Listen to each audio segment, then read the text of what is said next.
Crispino Stadium for today's matchup between the Mount St. Joe Gaels and your Calvert Hall Cardinals. Before we start, we ask that both teams please stay socially distanced within their dugout to maintain a safe environment for everyone on the field. And now for the starting lineups. First for the Gaels. Batting first and playing right field, number 25, Mason Nemeth. Batting second, center fielder number 8, Elijah Schaefer. Batting third, second baseman number 20, Braden Spurgeon. Batting fourth, third baseman number 7, Lewis Clausen.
Hello, everyone, and good afternoon. Welcome to Carlo Crispino Stadium, where this afternoon we have a JV A Division semifinal playoff matchup between your Calvert Hall Cardinals and Mount St. Joe.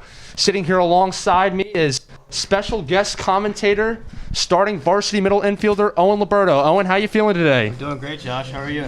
I'm doing pretty good. This is Owen's first time up here in the booth for a game. My debut. He's very excited for it. He's been practicing in MLB The Show for at least 2 years now. I feel fully prepared for this job, Josh. I think I'm ready to go. He's been ready for a very long time for this opportunity. We're very thankful he has it here today. So now we have the starting lineup here for the Cardinals. Batting first and playing second base, Quinn Gillis. Batting second in center, C.J. Garrick. Batting third and doing the catching here today, Brennan Kwiatkowski. Batting fourth, Michael Kopenspire, the first baseman. At shortstop, number 2, Tyler Gibbons. And right, number 9, Ryan Haney. DHing and doing the pitching for the Cardinals today, Carson Zepp. Playing third, Kyle Brent. And in left field, number 1, Ronald Jenkins. This JV Calvert Hall lineup can certainly hit the ball from what we've seen here so far this year. Carson Zepp has done a good job so far on the mound. As we get ready to kick off this game, as Mason Nemec, the starting right fielder, 25, Mason Nemec. the starting right fielder for the Gaels, steps into the box here. So we get ready to kick off this semifinal matchup.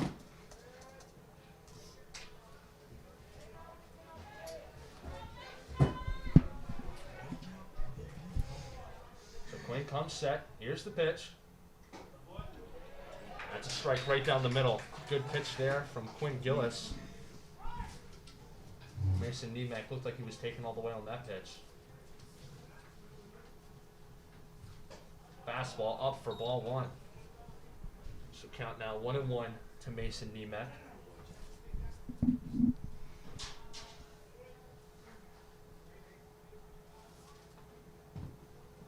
Here's the pitch from Gillis. Curveball drops right into the zone for strike 2. Oh, sorry. Carson Zepp is on the mound. I'm sorry. I don't know why I kept on saying Gillis. 1-2 now the count to Nemec. Fastball low and outside. Nice block there from catcher Brennan Kwiatkowski. So count runs 2-2.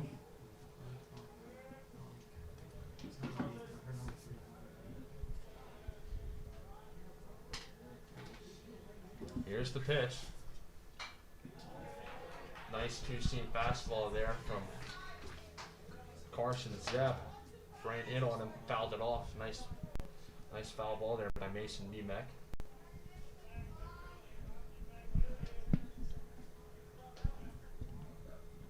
Here's the pitch.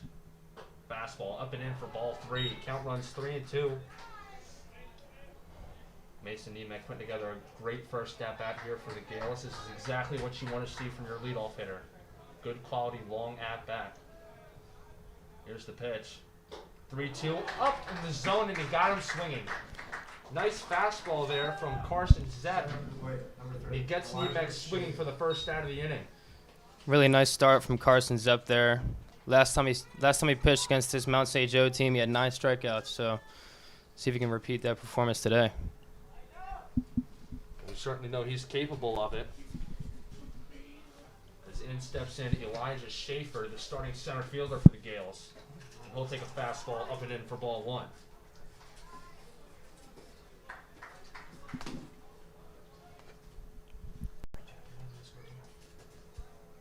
Here's the pitch from Zepp.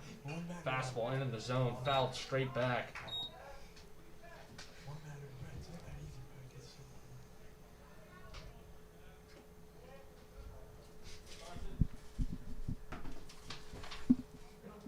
So Zepp will get a new ball.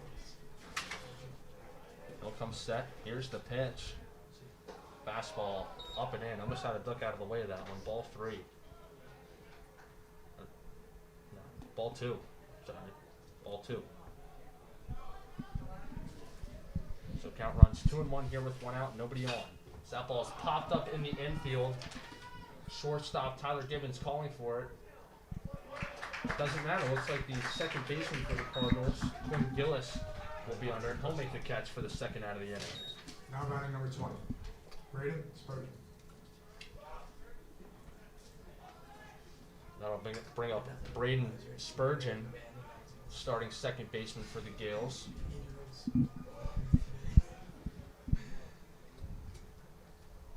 Here's the pitch. That ball's grounded to the left side, and it gets through the 5-6. So that's a base hit for Braden Spurgeon on the first pitch he sees of this afternoon's game. He's on with a single, 2-out single here. Sub him to the plate, number 7, Lewis Clausen. So that'll bring up Lewis Clausen, Gaels starting third baseman here, with a runner on first and 2 away. Here's the pitch. Just missed his zone. That'll be ball 1. Home plate umpire says it was just a little bit outside.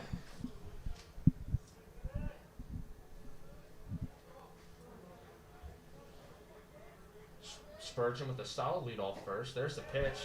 Good off-speed pitch there from Carson Zepp. He pulls the string on Louis Clausen for strike one.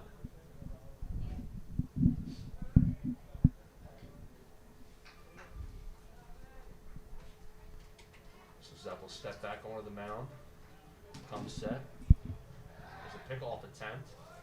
Trying to keep Spurgeon close over there. Had a pretty big lead over there at first base. So 1-1 now to count to Louis Clausen with 2 away here in the first inning and a runner on first. Here's the pitch. That ball's spiked.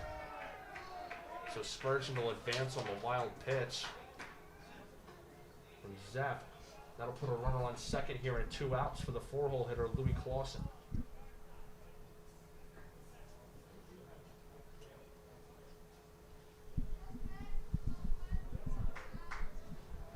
2-1, runner on second base, 2 outs here for the 4-hole hitter. Here's the pitch.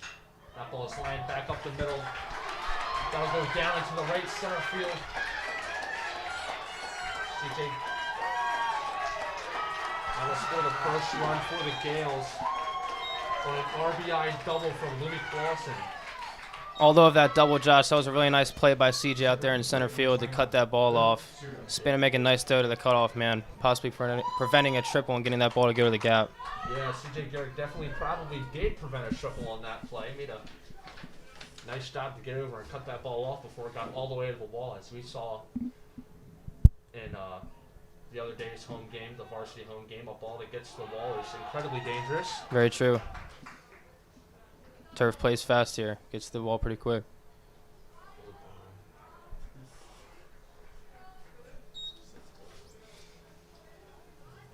So count now 1-0 here to Luke Sudo, the DH and pitcher for the Gaels, as he fouls that one back.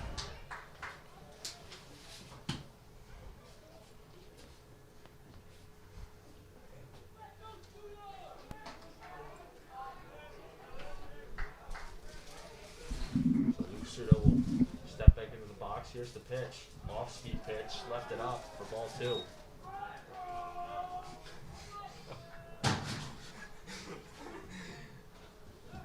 Sudo will step back into the box with a 2-1 count. The runner on second, 2 away here in this top of the first inning.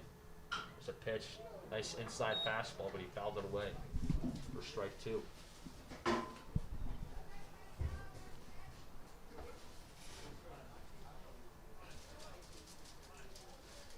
So it's 2-2, 2 outs here in the top of the first with the runner on second for Luke Sudo. Another RBI opportunity here for the Gaels after the RBI double from Louis Clausen.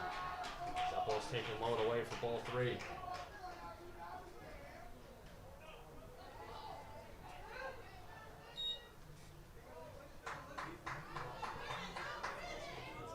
So the count will run full. Here's the pitch. Fastball inside for ball 4. So a good at-bat there from Luke Sudo. He draws the walk. Puts runners on first and second for Rocco Paris. This middle of the lineup for the Mount St. Joe Gaels has had some really good approaches here in the first inning, Josh. Following the first 2 quick outs, some base hits, and a full count walk after falling down 1-2. And that first at-bat wasn't bad either. Ran the count full until he struck out on that high fastball.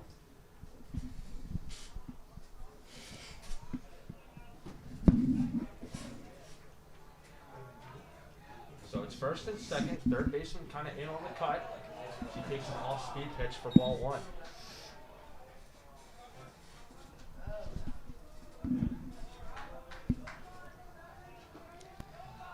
Here's the pitch.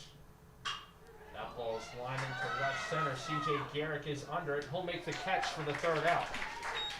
So after the top half of 1, the Gaels score 1. It's 1-0 Gaels.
So leading it off for the Cardinals here in the bottom half of the first is second baseman Quinn Gillis. As Luke Soto steps onto the bump here, the starting pitcher for the Gaels, Jewel walk in his first at bat in that nice 3-2 count. Good at bat there from him in his first plate appearance, and now he's back out there on the mound.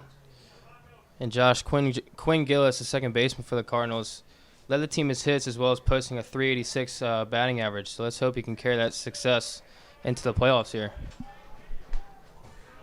Playoff baseball is certainly different from regular season baseball. As Soto throws his first pitch, that ball is grounded to the shortstop. We'll make the play at first. That'll be out number one. So one pitch, one out for Luke Soto. Nice play from the MSJ shortstop there. Charged the ball well, fired a nice throw. That'll bring up starting center fielder C.J. Garrett.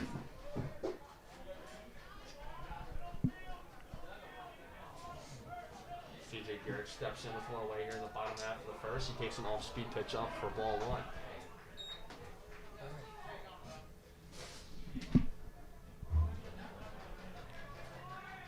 Here's the pitch from Soto. That ball's lined right back up the middle. That's a base hit. Hard contact there from C.J. Garrett. He'll be on with a single. Nice swing there from CJ, taking a middle away fastball. Nice line drive right back up the middle to get this started for the Cardinals. That was pretty hard, too. One of the harder balls we've seen. It was. It was. So that'll bring up Brennan Kwiatkowski, the catcher here for the Cardinals today. So pickoff attempt is too late to get C.J. Garrett. He can get an extra half step or so.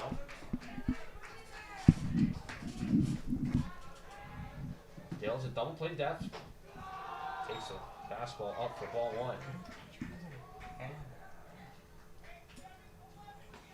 Gaels middle infield at double play depth. Third baseman kind of playing back. Here's the pitch. A little quick pitch there. That'll be in there for strike one.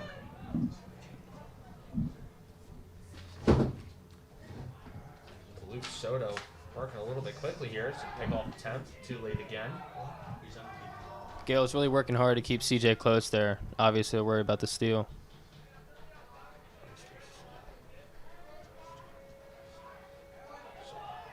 Runner goes.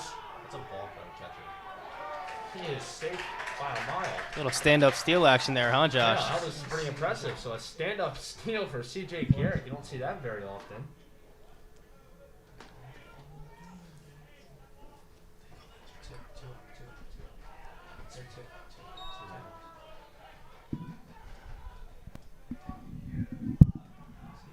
Kwiatkowski will now step in with a runner on second base here in one away in the bottom half of the first. That ball is flying through the 5-6. Third base coach will hold C.J. Garrett at first. The Kwiatkowski's on with a single. Starting up to the plate now, number 34, Michael Kobe.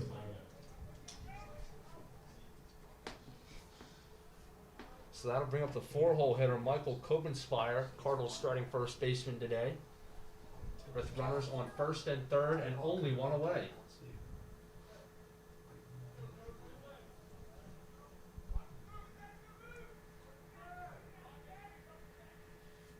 Gaels catcher comes out to give first and third signs. The Gaels middle infield goes back to double play depth. Kopenspire squares around, he pulls back, runner steals second. No throw there from the Gaels catcher, Jack Beta. So it's now second and third for Michael Kopenspire after that first pitch ball. Here's the pitch.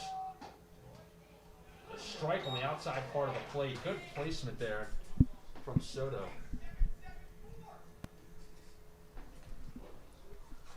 So Kopenspire digs in now with a 1-1 count. Runners on second and third. Here's the pitch. A nice off-speed pitch there from Soto. Just a little low for ball two.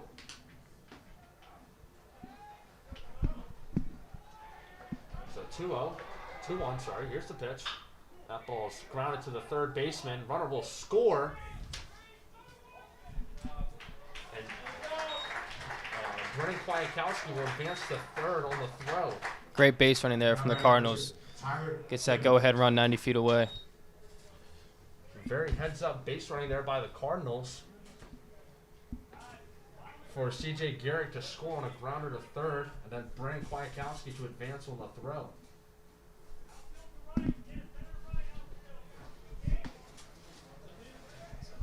So that'll bring up Tyler Gibbons, a shortstop here for the Cardinals, with a runner on third and 2 away. So he takes strike one on the outside part of the plate.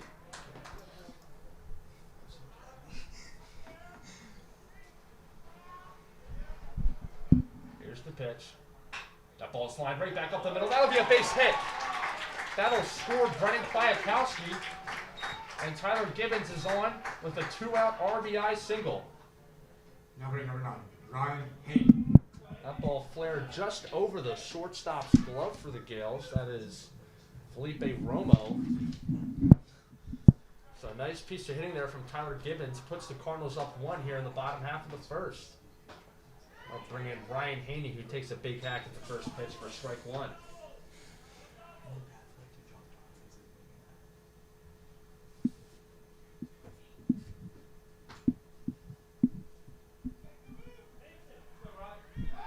Off attempt.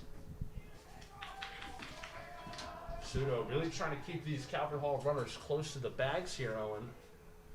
Obviously looking to prevent any steals. It's the pitch. It's a ball up. The ball one.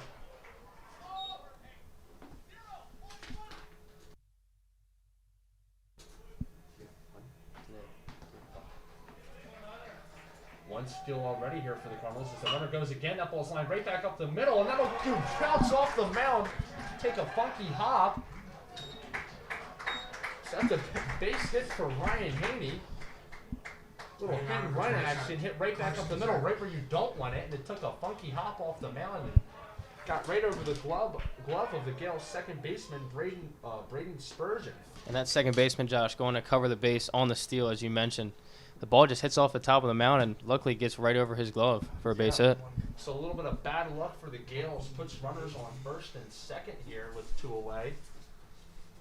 As the head coach for the Gaels comes out to talk to his infield here.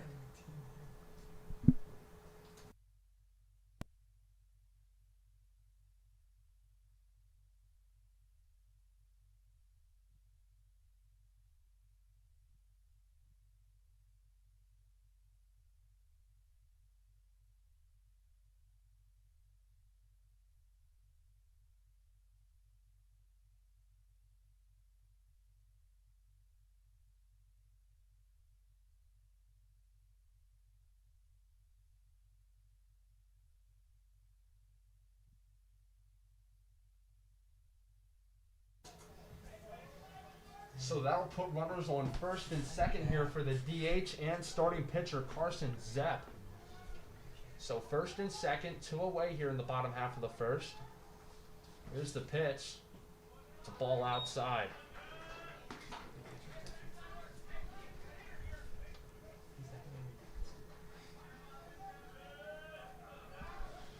Pseudo comes set. Here's the pitch. Another ball outside. So 2-0 now the count to Carson Zepp. So he'll dig back into the box with a 2-0 count. Runners on first and second here. Gaels middle infield kind of dogging Tyler Gibbons back to second as he takes ball 3 outside. Carson Zepp now runs the count 3-0 here.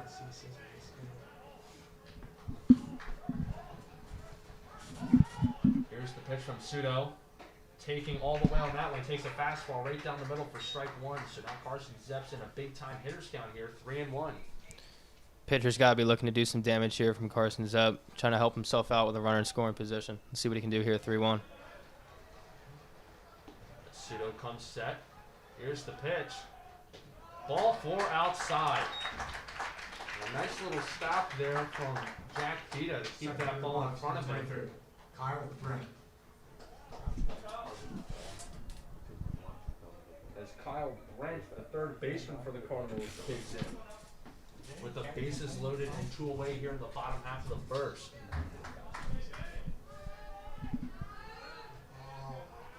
Here's the pitch from Pseudo.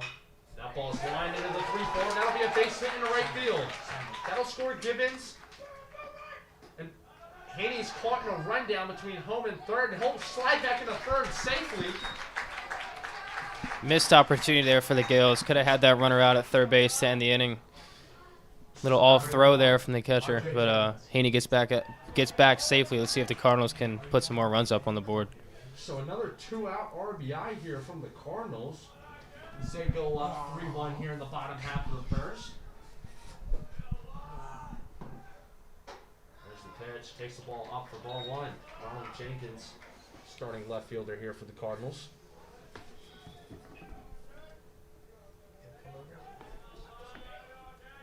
Here's the pitch. Fastball taken for strike one.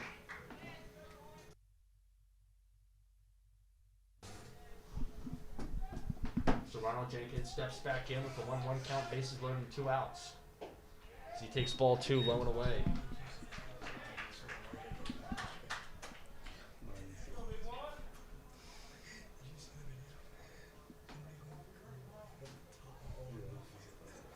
Pseudo comes set. Here's the pitch. That ball is lofted out into center field. Center fielder for the Gaels, Elijah Schaefer, will make the catch, and that'll do it for the first inning. So after one, Cardinals up 3-1.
Digging in here for the Mount St. Joe Gaels is a first baseman, Nico Holland.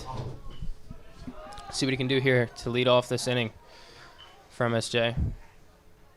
Carson Zepp had a little bit of a rough inning last inning. Gave up 1 run. Little 2-out hits there. Here's what Zepp swung on and missed on the outside fastball for strike one. Zepp gets up early here in the second inning. First pitch, strike first, so important, especially here at the high school level. Here's a pitch from Zepp. Right down the middle, taken for strike two. Back-to-back fastballs here from Zepp. Way up here. Carson Zepp got what he wants. Here's the pitch. Curveball chopped. That play will be made. Nice throw, nice pick. Nice play all around there for the Calvert Hall Cardinals. 1 out here in the first inning. A nice charging play there by shortstop Tyler Gibbons. Made a nice throw on the run, and arguably an even better pick from Michael Kopenspire over at first base to get the out. Really nice play all around there. As digging in here is Jack Breeder, the catcher. Let's see what he can do here with 1 out.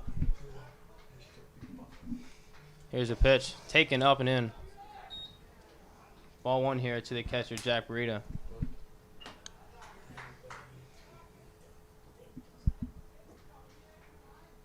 Zepp looks in. He's got what he wants. Here's the pitch.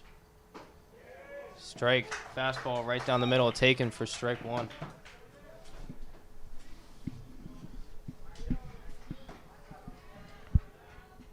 Here's a 1-1. A little bit up there. Ball 1 there to Jack. 2. Ball 2, my mistake. 2-1 here from Carson Zepp. Here's the pitch. Foul it off. Behind the stadium. That'll be strike 2.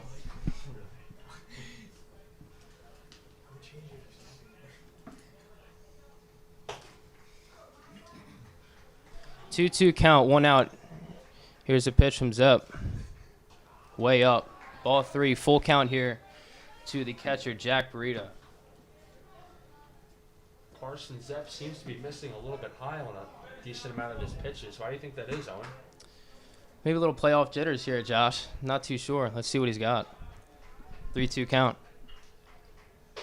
Little up there, or my mistake. There's a walk from Jack Burita. He works the count. Gets on base here for the Gaels. Batter number 2, Felipe Romo. That'll bring in the shortstop, Felipe Romo. He made that nice play there in the bottom of the first inning. So it looks like a runner will take over for the catcher, Jack Burita, at first base.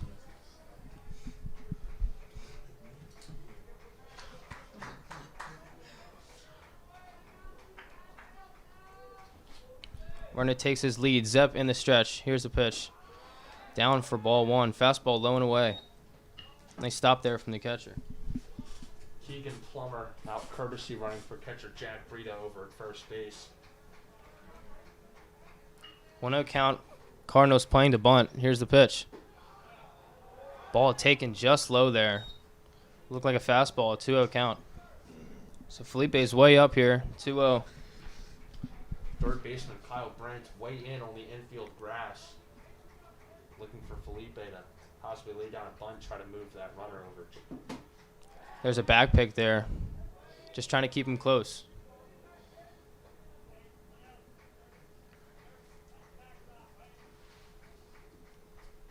Two-0 count here. Romo way up. Romo certainly in a hitter's count here. Zepp has a sign. Here's the pitch. Inside. No, he calls a strike. Fastball just caught the corner. 2-1 count here. Nice dot there from Carson Zepp to establish the inside part of the plate. Look Like he had a little bit of struggles with that in his previous 2 at-bats in the first inning. Here's the 2-1. There's a back pick attempt again. Not in time. Trying to keep him close. Both the Cardinals and the Gaels seem to be pretty occupied with the runners on base here so far in this game. Certainly worried about the threat of the steal. As Felipe Romo goes out to talk to his third base coach. Maybe a question about a sign or something like that.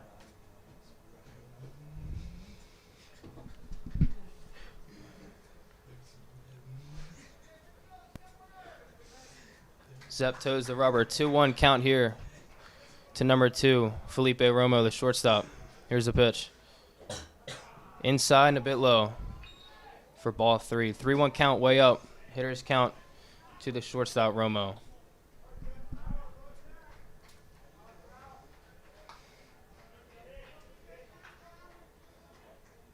Zepp has a sign. Here's the pitch. Ground ball, base hit into right field. Haney will cut it off to the shortstop. And that'll hold the runner at second. Now batting number 25, Mason So a nice job working the count there from Romo as he gets the base hit in the 3-1 count. And that'll bring back up the top of the lineup Mason Nemec, who struck out after working a full count in the first inning. Obviously, with runners in scoring position here, he'll be looking to drive a run in and cut into this Calvert Hall Cardinal lead. Zepp for the second straight inning in a bit of trouble. Here's the pitch. There's a fly ball hit into left field. Shortstop calls it off, and he will make the catch. 2 down here. A quick out there from Carson Zepp. That's what you want to see after working a count to 3-1. Now batting number 3, Elijah Schaefer. So that'll bring in Elijah Schaefer, the center fielder here for the Gaels. Popped out to second in his previous at-bat. See what he can do here with 2 down and 2 runners on. Zepp has the sign. Here's the pitch. Fastball outside, taken for ball 1. Gaels getting ahead in the count again here. Let's see what they can do in the second inning. Zepp has what he wants. Here's the pitch. Foul ball out into the parking lot for strike 1.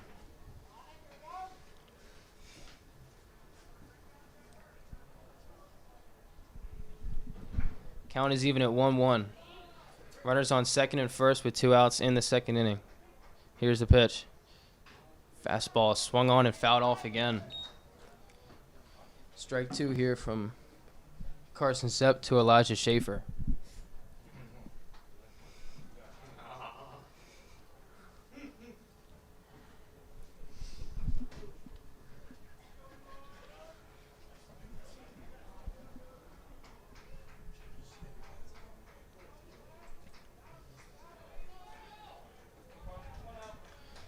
Schaefer steps in. 1-2, 2 outs. Zepp has his sign. Here's the pitch. Curveball, strike 3 called, and Zepp gets out of it. So after 2, a little bit of trouble there from Carson Zepp, but the Cards get out of it. 3-1, Cardinals.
So a new pitcher here for the Mount St. Joe Gaels will be Michael Zacagino.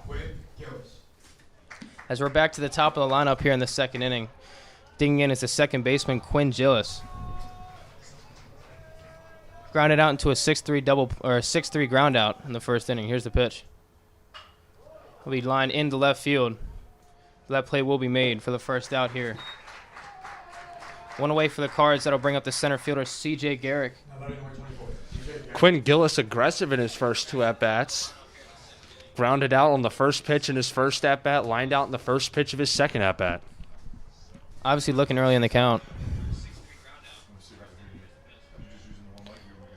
Here's the pitch from Zacagino. That'll be fouled off on the fastball away.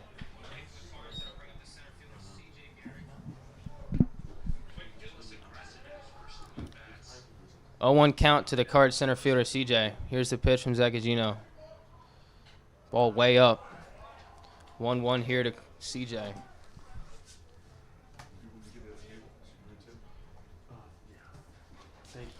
1-1 with 1 out. Here's the pitch.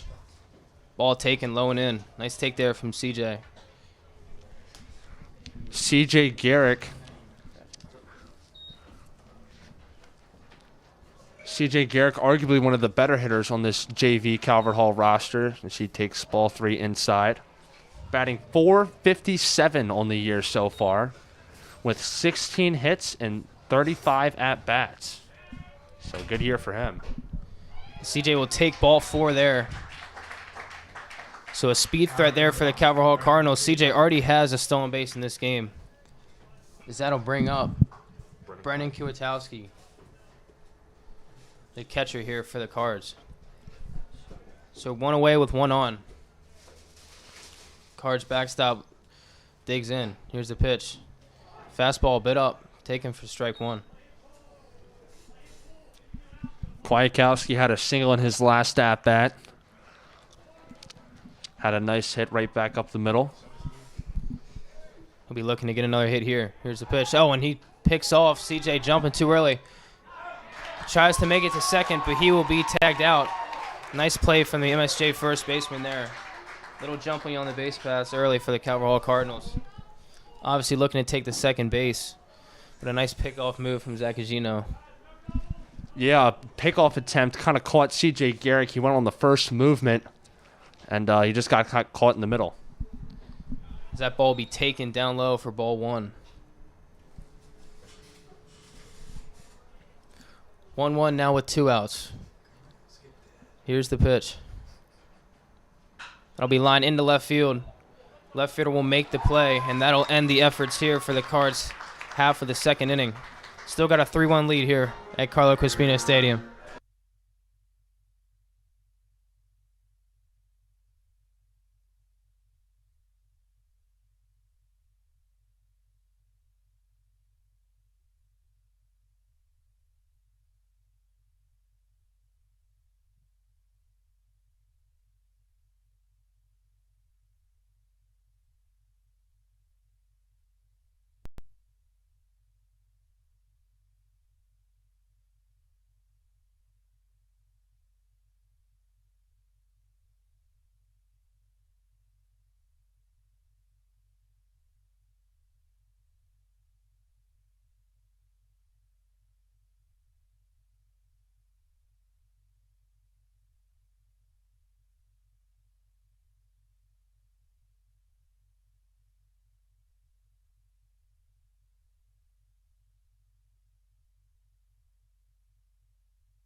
Wait.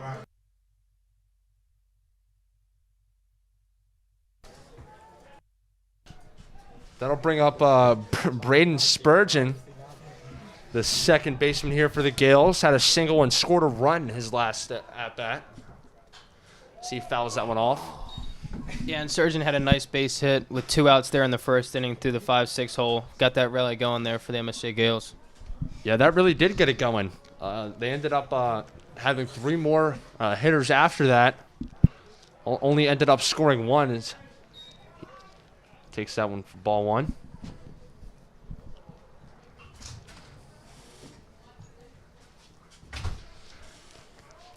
So Zeppel comes set. Here's the pitch. Fastball taken up and in for ball 2.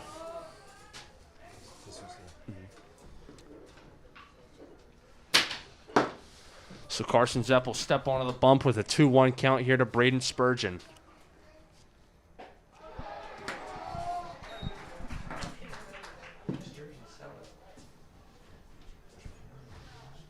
So 3-1 now to Braden Spurgeon. So Braden Spurgeon, as he lines that one into left field, that'll be over the left fielder's head. Ronald Jenkins, that'll go all the way to the wall. And Spurgeon will cruise into second with a stand-up double. So a nice piece of hitting there by Braden Spurgeon. Really nice swing there from Spurgeon as he gets that ball over the left fielder's head to start this half of the inning with a leadoff double. MSJ's definitely going to be looking to cut into this lead here. That ball's 20 feet to the left. That one might be out, Owen.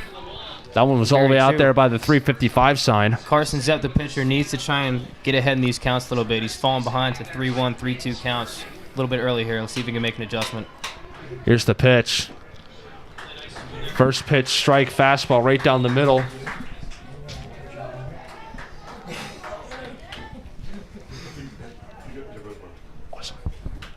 So Zepp comes set. Here's the pitch. Nice curveball, but it's hung, and that's driven down the right field line. That'll be a base hit. So that'll bring home Braden Spurgeon. And Louis Carson will cruise into second with a double. So back-to-back doubles here for the Gaels. Puts another run up on the board with nobody away here in the third. So Carson Zepp getting himself into a little bit of trouble here, as that's back-to-back doubles to lead off the third. Really nice piece of hitting there. Keeping that shoulder down, driving that curveball down the right field line into the corner for a double and an RBI here for the Gaels. And that ball was just hanging up there. It was begging for him to hit it. Here's the next pitch. Fastball inside for strike one to Luke Sudo.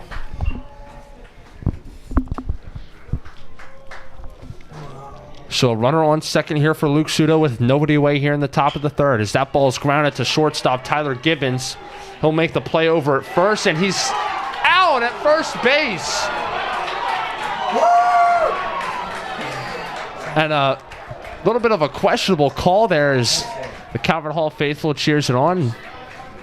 Gaels are not really a huge fan of the call.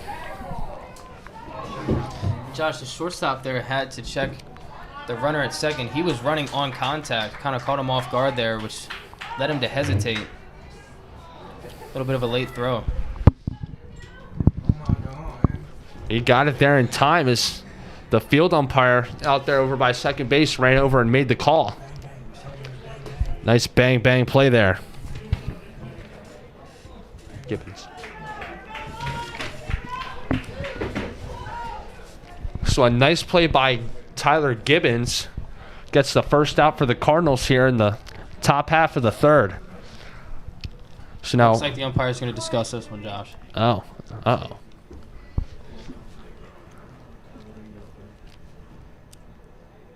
And they're going to change the call.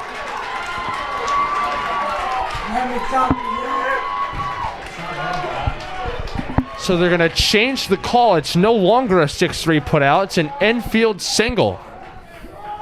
Three straight hits here for the Gaels in this second inning.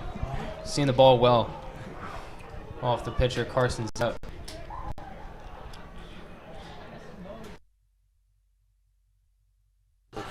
So it looks like Coach Wolf, JV Cardinals coach, will come out to talk to both umpires about this call.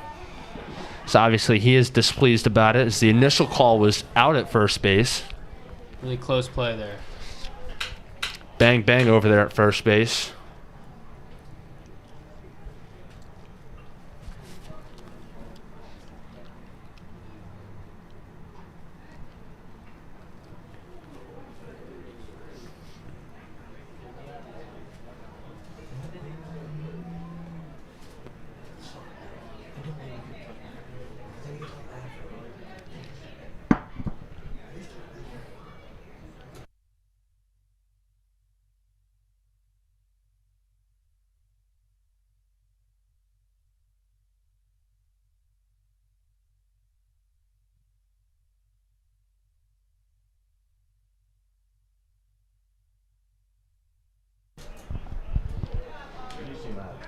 So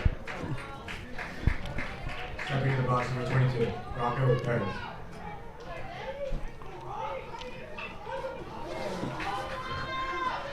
So it looks like we're back and ready to play now after that discussion there from Coach Wolf and the umpires about the previous call, which was initially called a 6-3 putout. Nice play by Tyler Gibbons that was reversed to a single. So now it's runners on first and third for Rocco Perez. So he takes the first pitch for ball one.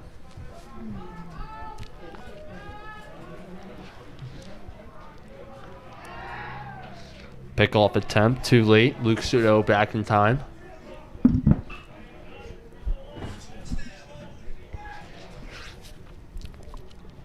So it's first and third for Rocco Parrish now. So he takes a fastball for strike one. Excuse me.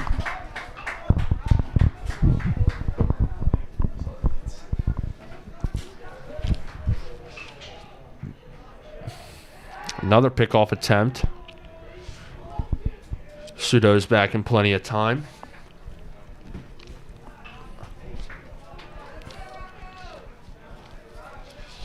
Third baseman Kyle Brent is in once again, expecting a bunt. Possibility of seeing a first and third base running play here from the Gaels, Josh, trying to get this run in and tie this game in the second inning. So the count now 2-1. Here's the pitch. That ball's lofted into shallow left center field. Left fielder calling for it. He'll make the catch. That'll hold the runner at third. So a nice play by Ronald Jenkins on that shallow fly ball into left field. That keeps the runner Louis Clausen at third. Not sure if Clausen got the best jump off that ball, Josh. He looked like he left a little bit early, had to retrieve back to the base. So could be a missed opportunity for the Gaels to see if they can score this run. Especially with nobody out, Gaels certainly want to capitalize on this after back-to-back doubles to lead off the inning. Now they have runners on first and third and one away with a double play opportunity for the Cardinals to try to close out this inning as soon as they can.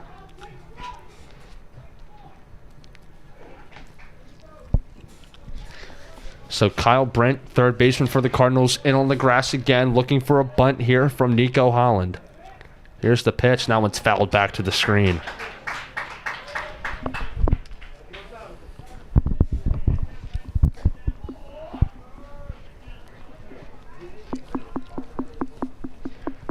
Nico Holland will step back into the box with an 0-1 count. Runners on first and third and one out. Another pickoff attempt. Almost got him there. Looked like the base runner slipped trying to get back to the base. You have to assume that the base paths were a point of emphasis here for the Cardinals. Especially considering, the Cardinals themselves have 55 total stolen bases this year coming into this game. Another pickoff attempt. Back in time. Carson Zepp's only thrown one pitch so far in this at-bat. Count now 0-1. Here's the pitch. Fastball inside. Looked like a foul ball there. I'm not sure what exactly happened. But nonetheless, the count's still 0-2. So a big-time opportunity for Carson Zepp to make a quality pitch here with an 0-2 count. Try to get the strikeout or induce a ground ball to get the double play to get out of this inning. As Carson Zepp comes set and another pickoff attempt over at first. Obviously worried about Luke Sudo over there at first base. The pitcher in DH. Here's the pitch. Curveball drops right in the zone for strike three and no argument from Nico Holland. That's a huge out there from Carson Zepp. Big confidence booster too. Getting that second out here with runners to the corners, trying to limit as much damage as possible. That was a perfect curveball from Carson Zepp. Came right back into the zone. There was zero argument from Nico Holland. As soon as the ball hit the back of Brendan Kwiatkowski's glove, he was already on his way to the dugout. So that'll bring in Jack Breida, who walked in his first plate appearance today. So he takes a pitch outside for ball one.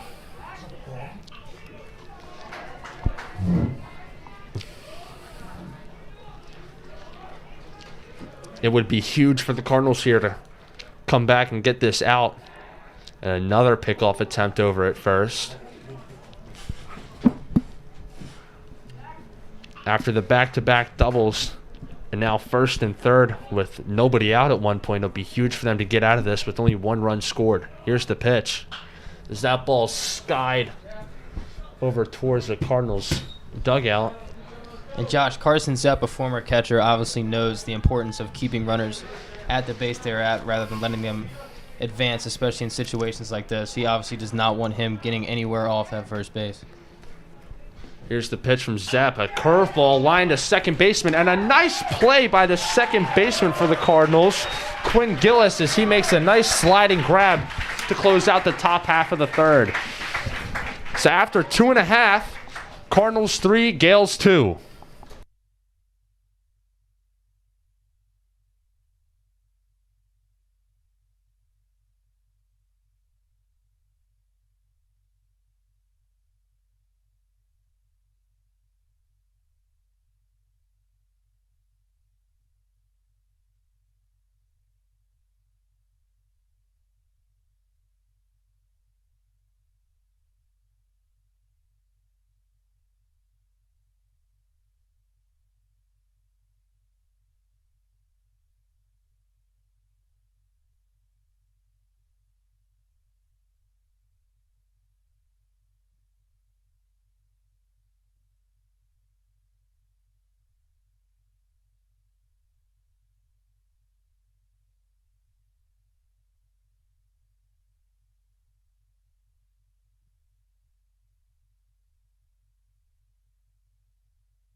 It's all about possessions.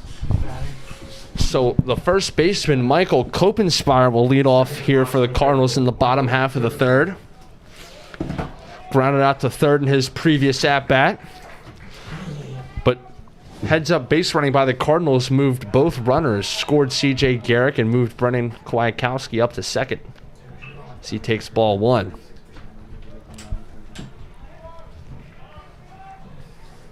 Here's the pitch. Ball two, just outside.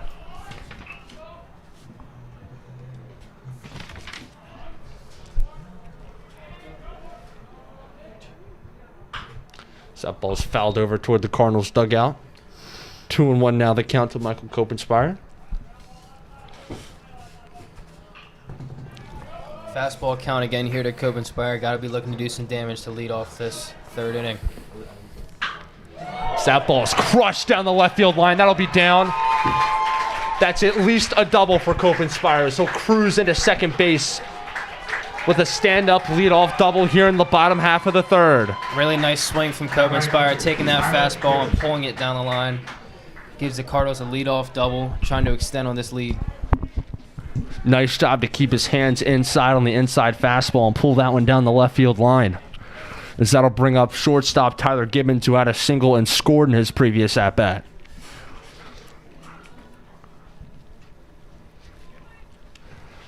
So a double to lead off the top half of the third and a double to lead off the bottom half of the third. As Tyler Gibbons steps into the box. Here's the pitch. That one's fouled over towards the parking lot. Some ambush tactics from both teams here. Both looking to swing away in this game.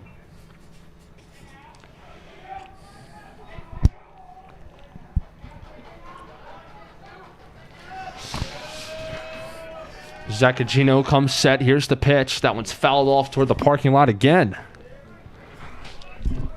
So Gibbons a little bit behind here. Down 0-2. Also behind on the speed here as he fouls both of those back over towards the right side. A little bit late on those last two pitches. Here's the pitch. An off-speed pitch up in the zone. So that one's fouled off toward the left side. That one just gets out of play. Nice effort there by the Gaels' third baseman, Louis Clausen, to get all the way down there.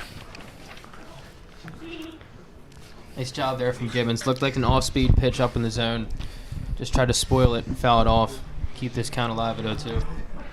We've seen a couple pitches like that today. We've seen a couple driven down the lines, too. As in steps Tyler Gibbons. Here's the pitch. That one's lofted out in the left center field. Gail center fielder is under it, and he'll make the catch for the first out of the bottom half of the third. So go to the plate now. Number 9, Ryan Haney. So that'll bring up Ryan Haney, the right fielder for the Cardinals this afternoon. Had a single in his last at-bat.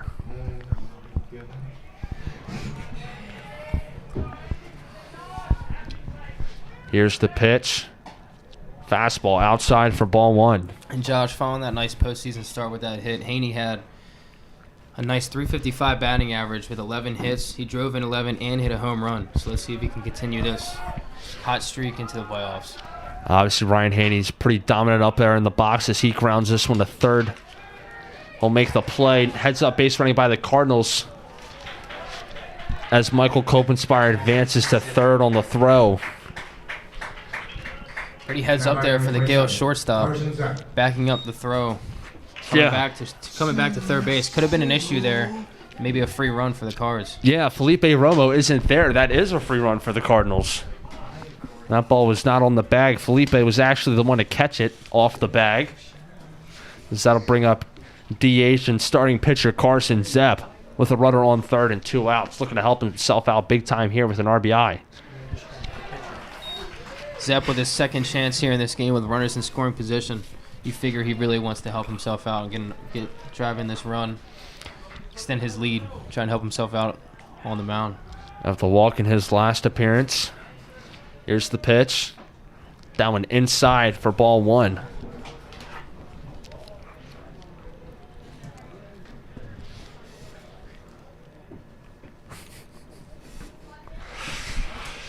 So Carson Zepp steps in with a 1-1 count. Here's the pitch. Ball 2 up in the zone.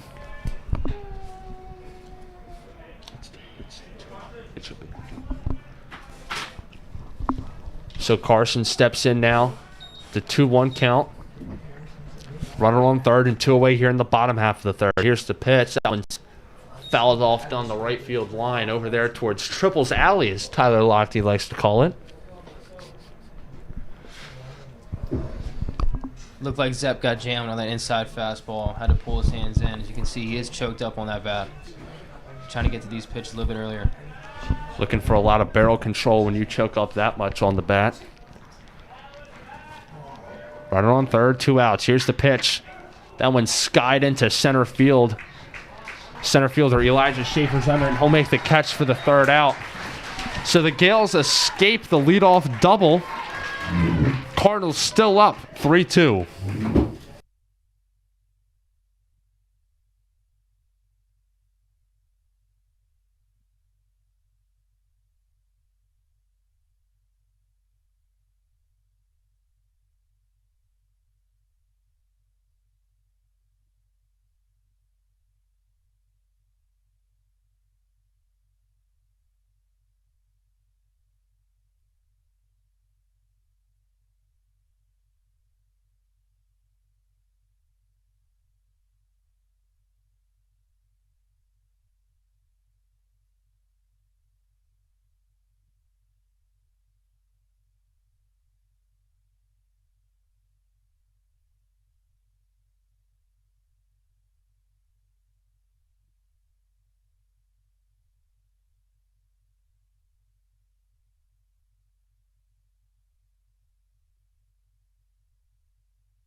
Welcome back to Carlo Crespino Stadium.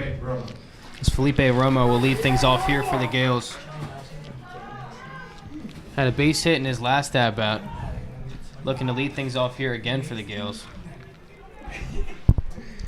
Now, Josh, Zepp has been in trouble in back-to-back innings. He really needs to have a clean one here. See what he can do. Here's the pitch from Zepp. Fastball, a little bit up, swung on by Romo. Strike 1 there from Carson Zepp. Good first pitch there from Carson Zepp. Fastball up in the zone. Really hard to hit, but really looks good to hit. Curveball, a little bit up, taken for ball 1. And Josh, we did mention earlier the importance of getting ahead in counts, and Zepp really needs to do that here to try and stay alive in this game. Here's the pitch, the 1-1 from Zepp. Line drive right back up the middle. That'll be a base hit. Romo with his 2nd hit of the day.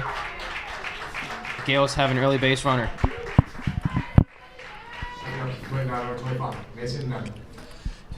Back to the leadoff spot here for the Gaels is Mason Nemec, the right fielder.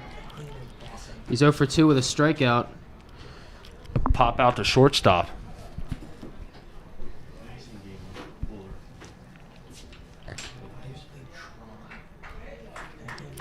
So let's see how Carson Zepp handles the runner on first. She's had a lot of pickoff moves over there today. That ball is going to get away from the catcher. Curveball spiked into the dirt, and it's going to roll all the way to the Cardinals' dugout. I don't think I've ever seen a ball go that far off a block. Might hit off his knee. Yeah.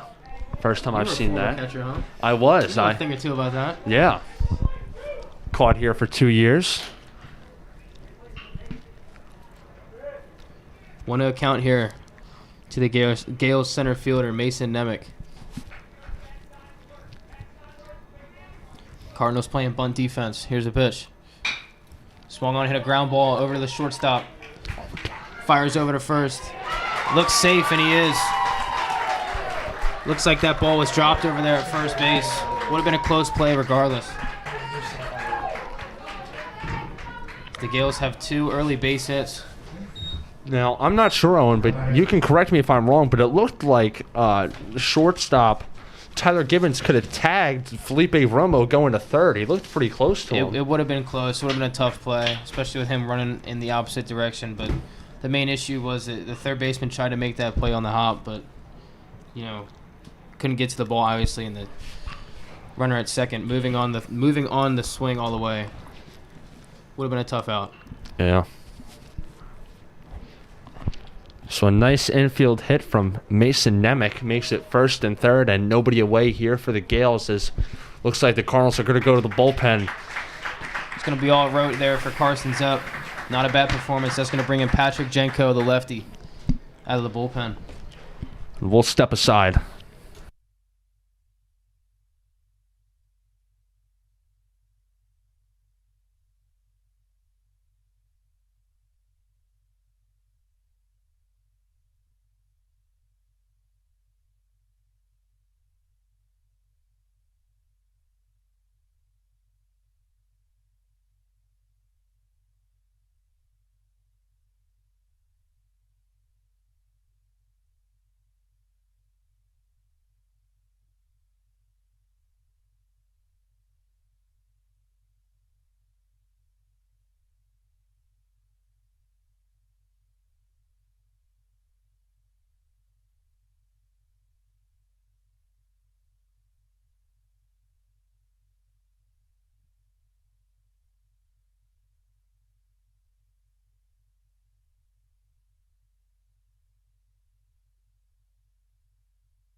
So Patrick Jenko will take over things on the bump here for the Cards, the lefty out of the bullpen.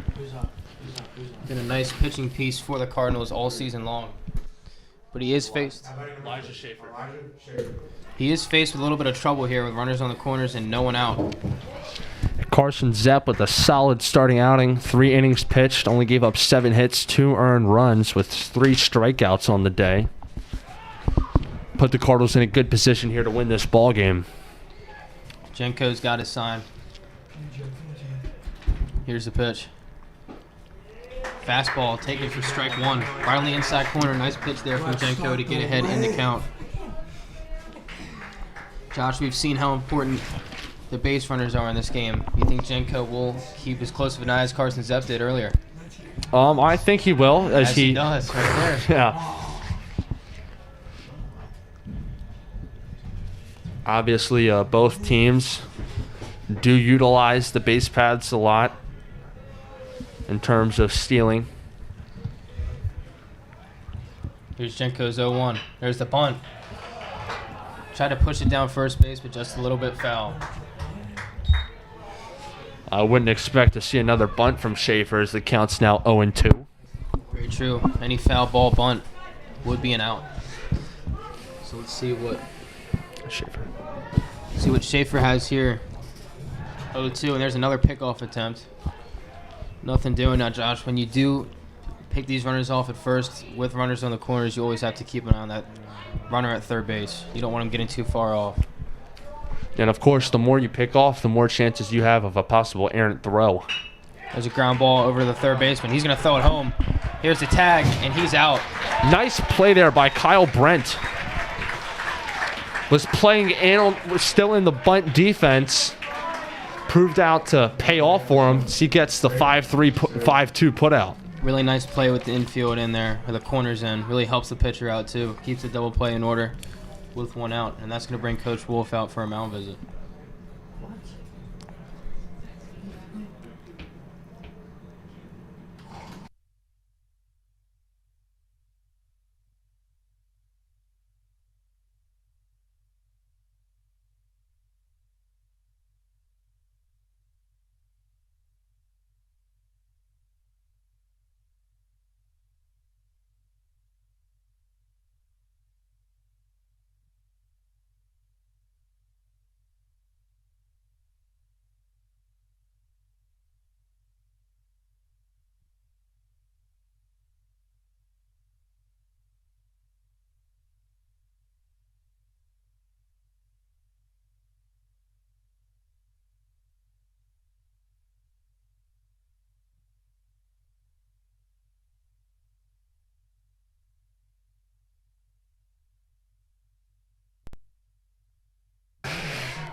So 1 out here in the second. That'll bring up Braden Spurgeon, second baseman here for the Gaels. Here's the pitch from Jenko. I'll be taken for ball 1. A little up in the zone here. So 1 out here in the 4th inning. Obviously the double play is still in order. Let's see if Jenko can get that ground ball to end this inning. Here's the pitch. Now it'll be a pickoff move. Even with a first and second, Josh, they're still worried about the runner at first. Pretty interesting stuff here. And he's got to be careful with that because if there's nobody at first base and he goes to throw over, that's a balk. So he's got to be careful with that little pickoff attempt over at first. Here's the pitch. Looked like he caught the lower half, but it will be taken for a ball. 2-0 count here to the Gaels second baseman.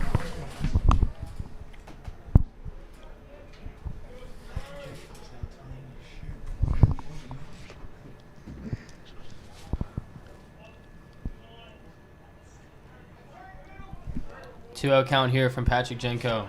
He's got his sign. Jenko kicks. Here's the pitch. Swung on and missed. Jenko got away with the fastball up. Spurgeon swinging away on the 2-0 count and blows the fastball right by him. 2-1 count here with 1 out. The Spurgeon taking a big hack on the 2-0 pitch. Obviously looking to do some damage. Here's it.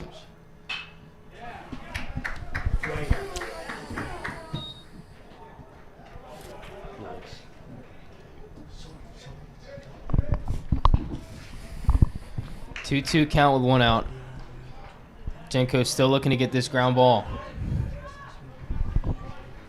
Here's the pitch. Curveball taken low and away just off the corner for ball 3. Really nice curveball, all-speed pitch there from Jenko. Looked like he almost had him. Full count. 1 down here in this top of the 4th inning. Gaels looking to strike and score again. Here's the pitch. Curveball. Check swing, but they're going to say he held up. And that'll be a walk. Jenko looked like he wanted an appeal, but was not granted one. Because that'll load the bases here in the 4th inning with 1 out. Because that'll bring up the 3rd baseman, Lewis Clausen. These Cards will bring the corners in here. Here's the 0-0 pitch. Ball low, taken. Cardinals looking for a double play ball here. Corners in, looking to cut the run off at the plate, then make a, hopefully, catcher Brennan Kwiatkowski will make the play over at first. Here's the pitch. Fouled off into the parking lot for strike 1.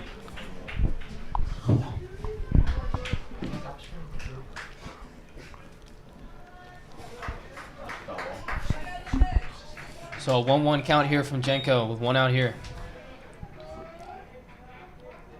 Here's the pitch. Fouled off again, right back into the screen. Looks like Clausen just missed that fastball on the 1-1 count. Now Jenko is ahead.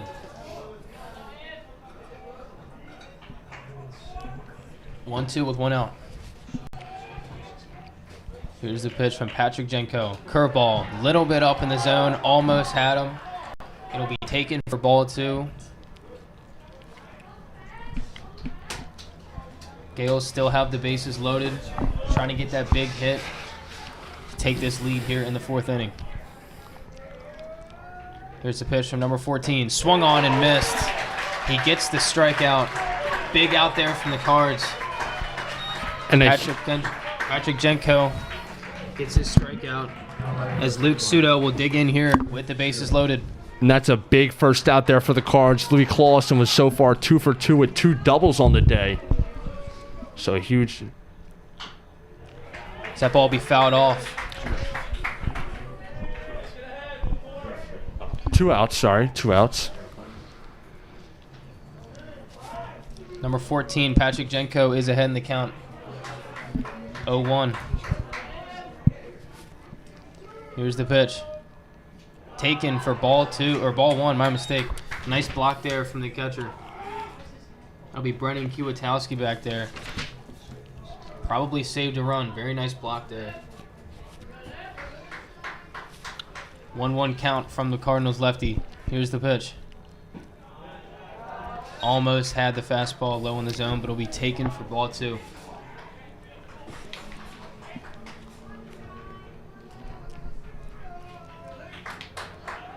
Jenko has a sign. Here's the pitch. Way in. That'll be ball 3 now. 3-1 count, and that is the danger of walking in a run. Jenko obviously going to be looking to attack the strike zone here. 3-1 count to Luke Sudo. Here's the pitch. Ball taken. Looks like he just missed the bottom half of the zone again. Is that a walk and a run? The Gaels will tie this game. A good eye there by Luke Sudo to recognize that ball low. Very close pitch. Almost could have rang him up on it. Looked like a 50-50 ball. So good eye there by Luke Sudo to draw the walk and walk in a run. That'll bring up Rocco Paris. Here's the pitch. Taken for ball 1. Lefty-lefty matchup here. Bases loaded. Cards having giving up a run, looking to minimize the best they can. 2 outs here. Here's the pitch. Ball taken just out of the zone. A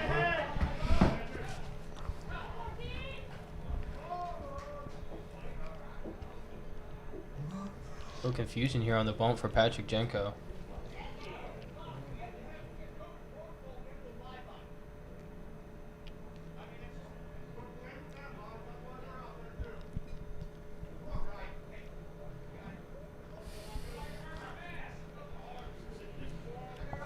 It's a 2-0 count here from Jenko. Here's the pitch. Strike called on the outer half. Nice comeback pitch there from Patrick Jenko. After falling behind 2-0, getting that strike is very important. 2-1, 2 outs. Here's the pitch. Ball taken low. 3-1 with the bases loaded. Obviously a force out at any base.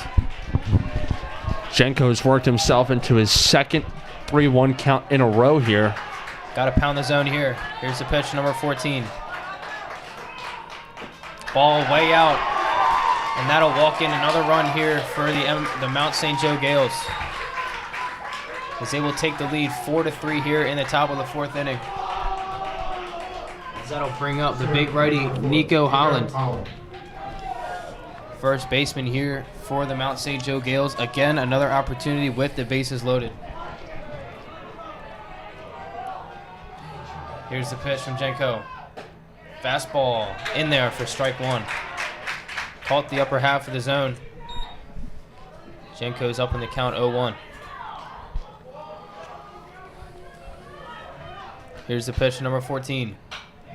Swung on and popped up. That'll be a foul ball into the parking lot for strike 2.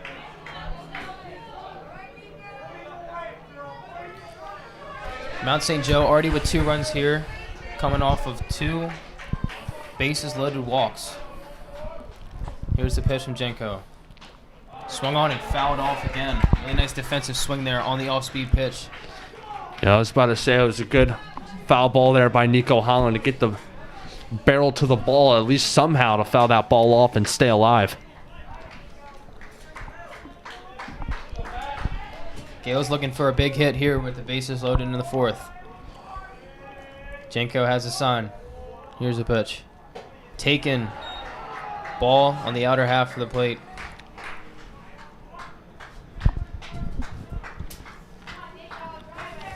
Good two-strike pitch there from Patrick Jenko, trying to draw a swing. Really nice take, too. Here's the 1-2 pitch. Another nice take there from Nico Holland on the curveball. In the dirt. Breaks at the last second. Yeah, it was a great pitch by Patrick Jenko. Here's the 2-2 with 2 outs. Swung on and fouled off again. Holland really working a good at-bat here with the bases loaded. He fell down 0-2. Has worked it to 2-2. And he's really battling up there. 2 foul balls so far in this bat, keeping himself alive here with 2 strikes. Here is the 2-2 pitch. Spiked. Nice block there from the catcher. Now it's a full count again with 3-2 and 2 outs. The runners will be moving. Gotta pound the zone here. Number 14 has his sign. There's the pitch. Swung on and line drive into left field for a base hit. That'll score 1. They're gonna wave the runner home. And that'll score 2. So Nico Holland comes through here. Putting 2 runs on the RBI single. And Josh, what an at-bat that was, falling down 0-2, working it all the way full, and then driving in the base hit and scoring 2 runs. I mean, that was a great at-bat from Nico Holland. Really just did battle. I mean, just found away strikes that he didn't want until he got the pitch that he finally did want, and had a solid line drive into left field for that 2 RBI single. That looks like it's going to be all she wrote for Patrick Jenko. So it looks like Jonathan Miller will take over duties here for the Cardinals on the bump. We will step aside.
So number 8, Jonathan Miller will take over here for the Cardinals. With 2 runners on and 2 outs. 4 runs already in here for the Cardinals as Jack Breida, the catcher for the Gaels will dig in. Patrick Jenko exits after 2/3 of an inning with 4 earned runs. Here's the pitch. Swung on and missed on the fastball on the outer half of the plate. And Jenko just struggled to find the zone in his appearance today, this afternoon. 0-1 count with 2 outs. Here's the pitch from Miller.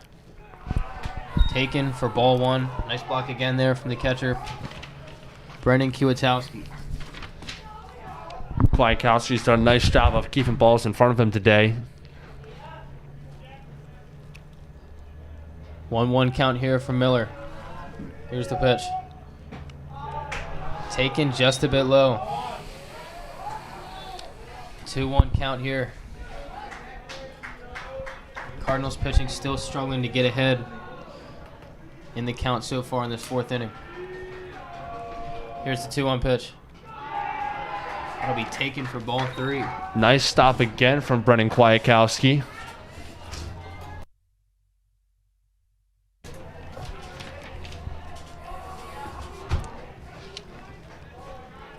Three-one count with 1 out or with 2 outs. Here's the pitch. There's a strike on the outer half of the plate. So 3-2, 2 outs. The runners will be moving. 4 runs already plated here in the top of the 4th. Miller has his sign. Here's the pitch. That'll be taken for ball 4 and another walk here in this top of the 4th. That'll load the bases again. And up for the 2nd time this inning is Felipe Romo, the shortstop for the MSJ Gaels.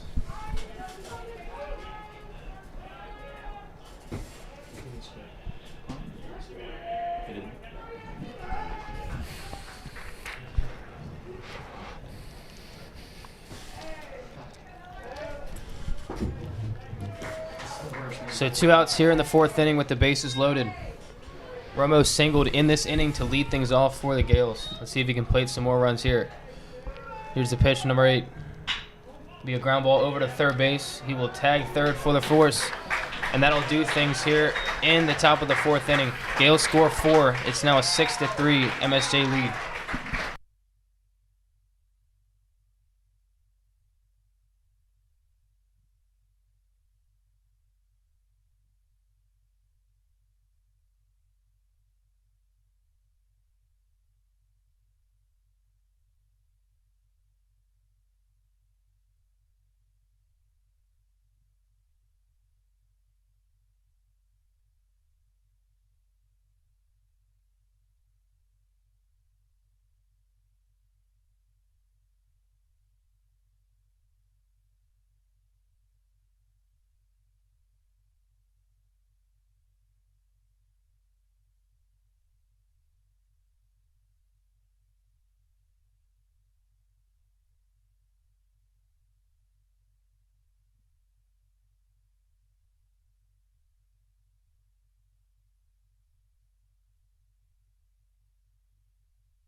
So following that big inning from the MSJ Gaels, stepping up for the Cards will be the third baseman, Kyle Brent.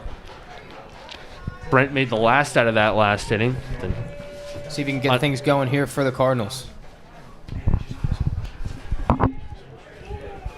Here's the pitch from Zacagino. He'll be hit, jammed a little bit, and that ball's dropped by the shortstop, Felipe Romo. So Kyle Brent will reach first base.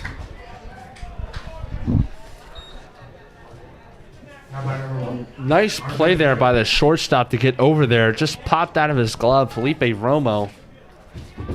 Is digging in now will be Ronald Jenkins, the left fielder. Hitting in the 9-hole spot trying to keep this inning going. Brent gets a decent lead off first base. Here's the pitch.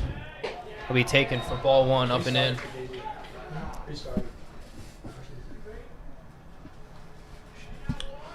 So 1-0 count here to Ronald Jenkins. Here's the pitch, a pickoff move. It's a reoccurring theme we've seen here all game, Josh. Yes, it has been, especially with the Cardinals' 55 steals coming into this game. Obviously, the base paths are a huge part of their game. The Gaels have a heavy shift, it looks like here. They'll be lined down the left field line, but foul. The second baseman almost playing right on top of the second base bag. Only a couple steps off.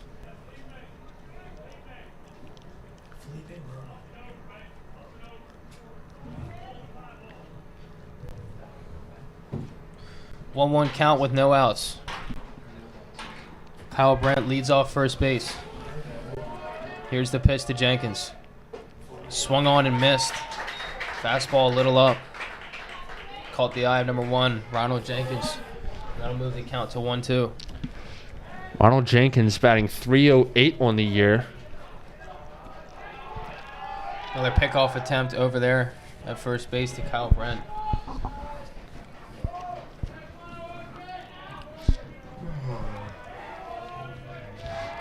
Jenkins is behind the count at 1-2. No outs here. Here's the pitch. Swung on and popped up in the infield. Romeo will take it himself. That'll tally the first out here in the bottom of the 4th inning. As we go back to the top of the lineup, who's taking in will be second baseman Quinn Gillis. He's Quinn. 0 for 2 today with a ground out to shortstop and a line out to the left fielder.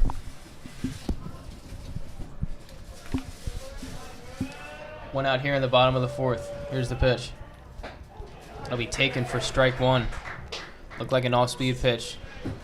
Also looked like something Quinn wanted to hit. That ball, off-speed pitch up in the zone. He could have really done some big-time damage on that. He's been aggressive so far, swinging at the first pitch and both of his 2 at-bats. I'm surprised he didn't there. There's another pickoff move. Looking to try and get a free out there on the base pass. It's Kyle Brent. It's a pretty decent leadoff there at first base. Here's the pitch to the Cardinals leadoff hitter and second baseman. He'll be fouled off down into the parking lot.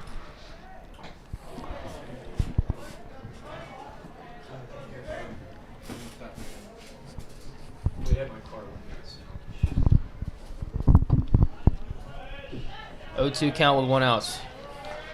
Here's the pitch. I'll be behind the runner, and it will hit him. So an 0-2 hit by pitch. And a little break there from the Cards. So that'll put runners on first and second with the Cards center fielder C.J. Garrick, who Josh mentioned earlier is hitting .457 on the year. And especially on that 0-2 count, that is certainly something Zaccaccino did not want to see. On an 0-2 count, could have made a strikeout pitch there. Instead, he hit him. Just gave him a free pass with 2 strikes. It looks like that's going to be all the Gaels have for Zaccaccino. So we'll be right back after this pitching change.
Kyle Brent, the third baseman, got back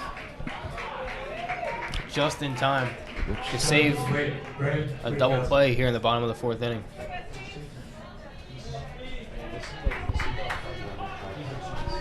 It's digging in the Cardinals catcher, Brendan Kwiatkowski. Here's the pitch. It'll be a fastball in the outer half of the plate, taken for strike one. 0-1 with 2 outs. You see a step off from the Gaels pitcher, CJ Petro. 0-1 count with 2 outs. Here's the pitch. Swung on and missed.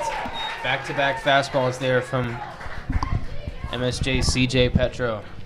And Brennan was way late on that fastball, so I wouldn't be surprised if we see a third straight fastball here in this at-bat. 0-2 count with 2 outs. So that'll be called time at the plate from the Cardinals backstop. Number 5 digs in. 0-2 count. 2 down here. Cards looking for a big hit. Here's the pitch.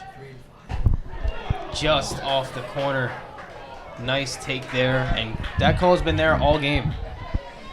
Well, if there's anybody that knows the zone here in this Calvert Hall starting lineup, it would certainly be Brennan Kwiatkowski, this afternoon's starting catcher. Very true. So good eye by him. Here's Keep this the pitch. at-bat alive. Ball taken. Really nice take there on the off-speed pitch. 2-2 count with 2 down and 2 outs here in the bottom of the fourth. Here's the pitch. Swung on and missed. And Petro gets his strikeout. Cards threaten, but cannot come across. That'll end the efforts here in the fourth inning.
So it looks like Mason Nemec is going to lead it off here, the top half of the fifth, here for the MSJ Gaels.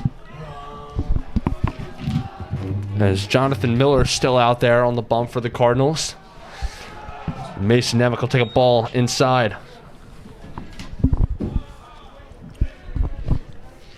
So Miller steps back onto the mound, winds up. Here's the pitch. Fastball right down the middle, swung at for strike one. And Nemec out of the leadoff spot is 1 for 3 today with a single, strikeout, and a pop out to the shortstop. Let's see if he can get something going here for the Gaels. Here's the pitch from Miller. That ball's up and in. Kind of had to lean out of the way of that one. Count now runs 2-1 to the Gaels' leadoff hitter.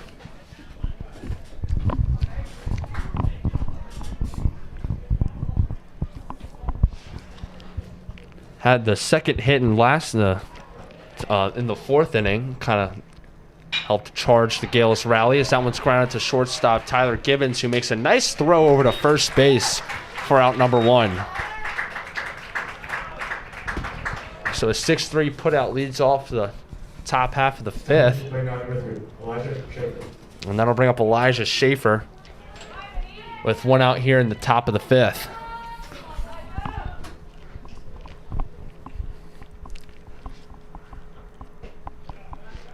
Takes a ball.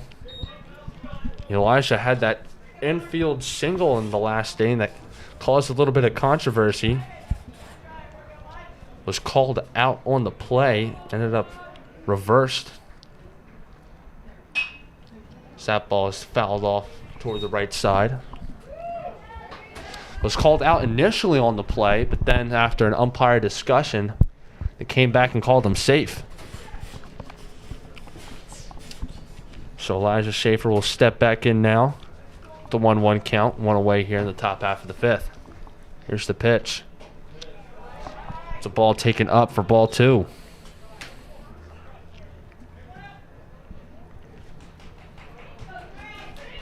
So Schaefer will step back in here now with a 2-1 count. Here's the pitch. That ball's chopped over towards third baseman Kyle Brent. He'll make a nice play, but the field umpire will say first baseman Michael Kolpenspire was off the bag. A little bit of a high throw there from the third baseman Kyle Brent. Looks like he had some time to set his feet, but just a little bit of a high throw. And it looks like Coach Wolf's going to come out to talk to the field umpire about that call. So another potential controversy here with another Elijah Schaefer at bat. As the field umpire is going to come talk to the home plate umpire about it. We'll step aside briefly. We find out what's happening.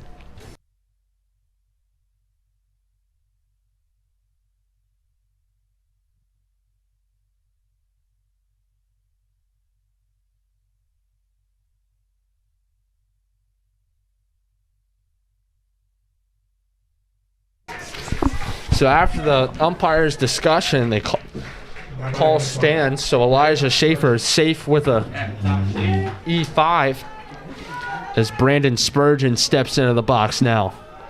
Spurgeon 2 for 2 on the day with a walk. Here's the pitch. Fastball. Might have been a little low. And Josh Spurgeon also had that double in the third inning, which ended up coming around to score. Yeah, that leadoff double. A big-time base hit here for the Gaels.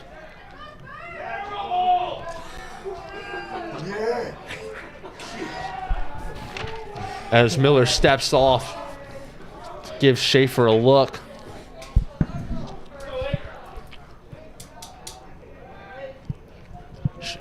Comes set. Here's the pitch. Off-speed pitch outside for ball 2.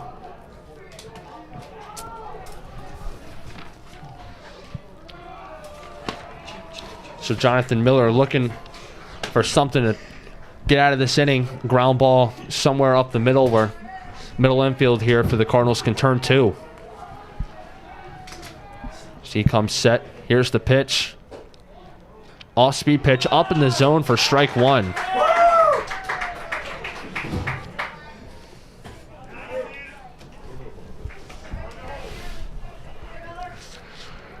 So Miller will come set here with a 2-1 count and one away here in the top of the fifth. He'll throw over to first. Ball gets away from Kolpenspire, but nothing happening.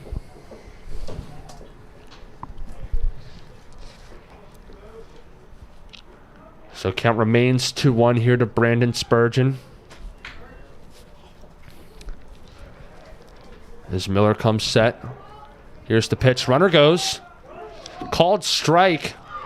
The throw is not there in time. So a stolen base for Elijah Schaefer. Another stolen base here in this game, Josh, which proves to be the story of the consistent pickoff attempts over there at first base. Yeah, I mean, pickoff attempts have just, more than I've seen in quite a long time here in this game.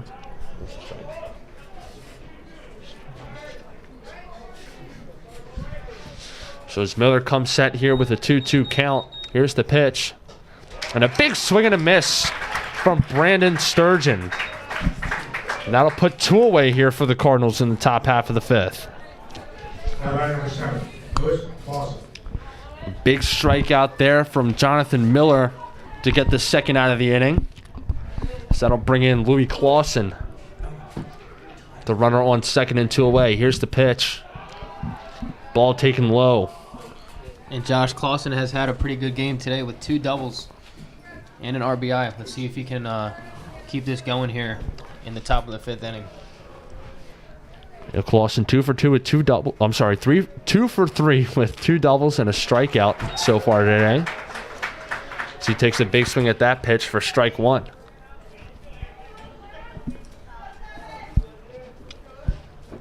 So 1-1 count now here to the 4-hole hitter cleanup. As Miller comes set. Here's the pitch. Off-speed pitch pulled down to third base. Nice play by Kyle Brent. Can he make the throw? And he's off the bag. And the runner scores all the way from second on an infield single to third. So that'll make it 7-3 Gaels. And some really nice base running there. Heads up by the Gaels to steal a run here from the Cards. So he will score from second on the ground ball to the third baseman, Kyle Brent.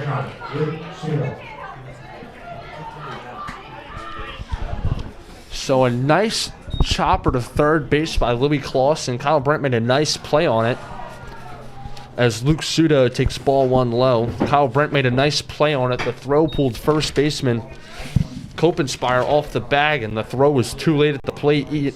Elijah Schaefer scored all the way from second on that as a fastball is taken low for ball 2.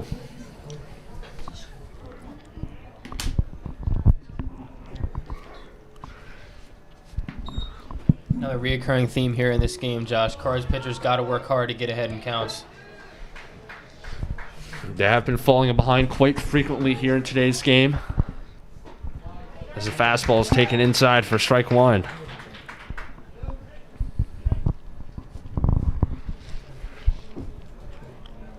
A lot of base running, heads-up base running in this game. Here's the pitch. Fastball taken low for ball 3. So the count now runs 3-1 to Luke Sudo, who's 1 for 1 with a single today and 2 walks in his 3 plate appearances so far. This count now runs 3-1 to this afternoon's starting pitcher. And he pulls that one down in the left field. Kyle Brent not able to make the play. That'll be a 2-out single for Luke Soto.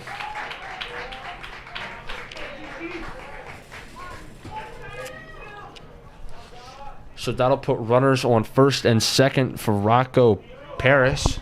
Number 22, Rocco Paris. With some action at Cardinal bullpen, it looks like Coach Wolf's going to keep Jonathan Miller out there to get this batter with 2 outs here in the 5th inning.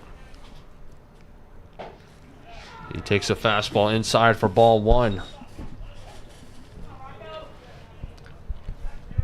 First and second, 2 outs here in the top half of the 5th for Rocco Paris. Here's the pitch from Miller. That ball is lofted behind the press box here for strike 1.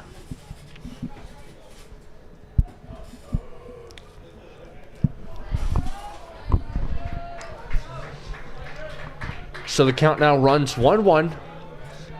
Here's the pitch from Miller. Ball 2 taken outside. Looked like an off-speed pitch. Might have gotten a little bit away from him.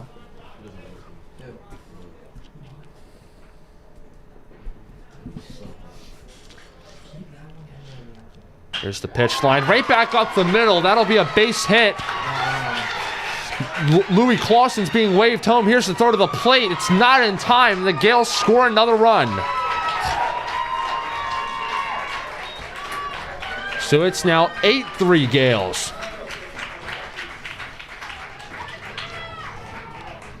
I'd say another storyline here in this game is the Mount St. Joe Gaels 2-out hitting. A lot of 2-out RBIs here for MSJ in this game. Very true. And stepping in again here is Nico Holland, who also had that 2-out, 2 RBI base hit in the previous inning.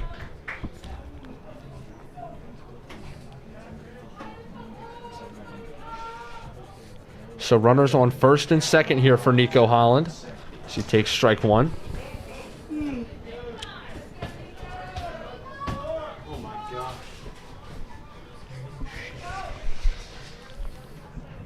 Here's the pitch. tipped right into the catcher's glove here.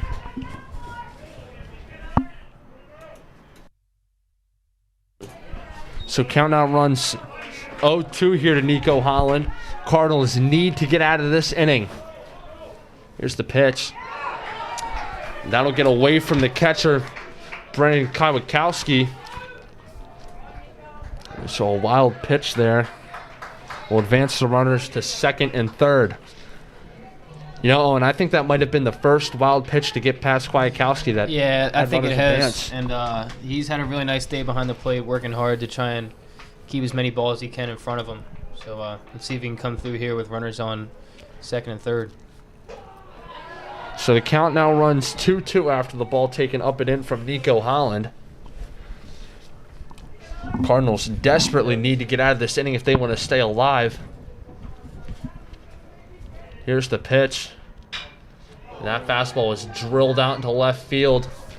Left fielder Ronald Jenkins is under it, and he'll make the catch for the third out of the inning. But the Gaels score 2 and make the score 8-3.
Michael Kopenspire. So Michael Kopenspire will lead it off here for the Cards in the bottom half of the fifth.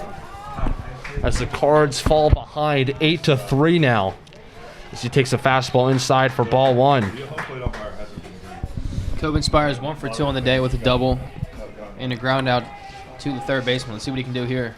There's the pitch. Fastball taken outside for ball two.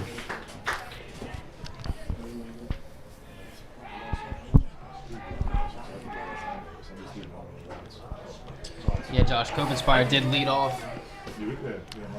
He did lead off that third inning with a double. Unfortunately, the Cards could not bring him around to score. So the count now runs 2 balls and 1 strike here to Kopenspire after the inside fastball was taken for a strike.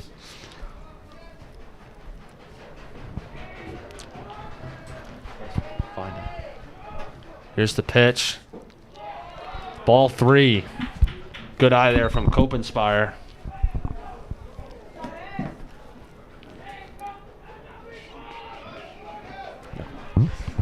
Here's the pitch. That ball is drilled out into left field. Right to the left fielder, Rocco Parrish, for the first out of the bottom half of the fifth. Pretty unfortunate there from Kopenspire, but a really nice swing there. He already had a double down that left field line. Hit it right to the left fielder. So square the ball out well, just couldn't get it to drop in there. Sometimes, no matter how good you're hitting the ball, you just can't find the grass, and I think that was the case on that at-bat there. Tyler Gibbons takes a off-speed pitch outside for ball 1.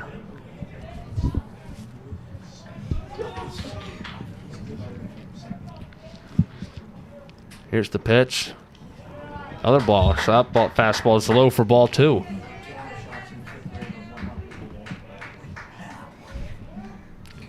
So Tyler Gibbons steps back into the box now with the 2-0 count. Here's the pitch. And a ball taken on the low outside corner. Good take there from Tyler Gibbons. Must be really seeing the ball well up in the box. So 3-0 the count now. Not expecting a swing here. Taking all the way. Takes the first strike on the inside part of the plate.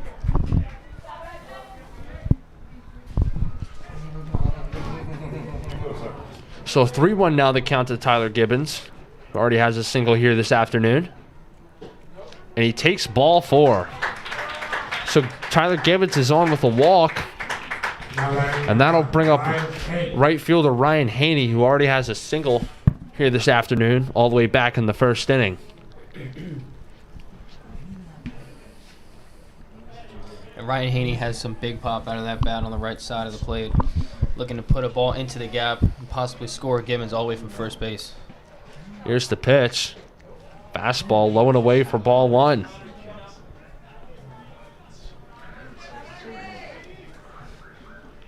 So 1 runner on here, 1-0 count here for Ryan Haney as he takes the ball low for make the count 2-0.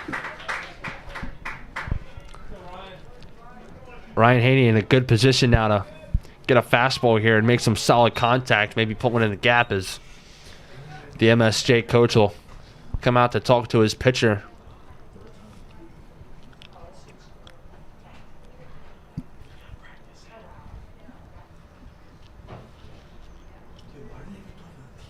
We'll step aside and be back in a moment.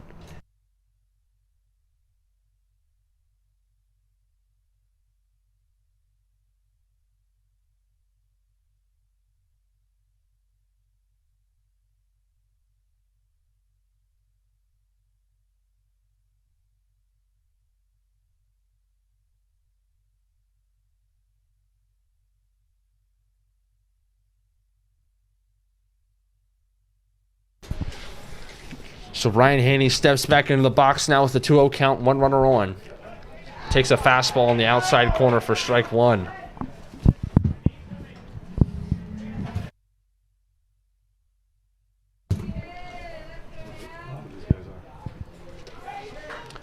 So Ryan Haney will step in now with a 2-1 count, and Tyler Gibbons on first base.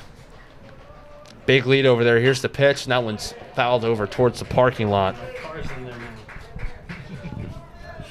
Tyler Lochte coming now into the booth. Is that it? Yeah, that's about it, Tyler. And you'll step back into the box now with a 2-2 count, 1 away, and a runner on first. I'll step off. Still looking at that run game over there from the MSJ pitching side. Obviously been a key point of emphasis all game, as stated before. So Ryan Haney will step back in after the step off. That ball's driven out into right field. That looks like it's going to get over his head, and it will! That'll get all the way to the wall. And Gibbons will get all the way to third. And he's coming home! And he'll score. So heads up base running once again by the Cardinals. Scores him a run. As Tyler Gibbons scores all the way from first on a double out into right field. Really nice swing there from Ryan Haney on that outside fastball. It's been off and on all day, knowing he has to protect with 2-2. He takes that pitch, drives it over the right fielder's head, score a run. And it looked like the right fielder was playing a little bit shallow there, too. Pretty surprising with Haney's big bat, but Cards will take it as they chip into this lead. So the score is now 8-4. So they cut this lead in half with that base hit. That double there by Ryan Haney. That'll bring up the starting pitcher this afternoon in DH, Carson Zepp. So he'll step into the box now with a runner on second base and 1 out. Josh, this is Zepp's third AB today with runners in scoring position. Obviously trying to plate something here. He takes a big hack at the first pitch and up fastball for strike 1.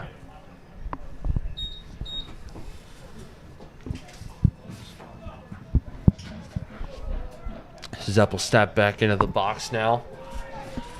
Ryan Haney off second. And Zepp will call time. Feeling a little uncomfortable. Might have been in the box a little too long. Sometimes it happens. I'm sure you can speak on that from experience, Owen. Oh, yeah, for sure. You don't want to be staying in there, standing straight up for too long. Got to stay comfortable. I'm set. Here's the pitch. Another high pitch. Zepp took a big swing at it here for strike two. Hey, put the run up for that. For 8-4. So an 0-2 count now to Carson Zepp with a runner on second here in the bottom half of the fifth. Pitcher will step off and give Haney a look out there at second base. As Zepp steps back in, gets ready to battle. Here's the pitch. That one's off his hands. So another 0-2 hit by pitch for the Gaels. That'll put runners on first and second for Kyle Brent. And that's another big break there for the Calvert Hall Cardinals on 0-2. Hit by a pitch. Really takes the pressure off the Cardinals in this situation and more on the pitcher with that 0-2 hit by a pitch to put a runner on. And it looks like the umpires are going to have another discussion on this. I don't think the Gaels head coach thinks that it hit him.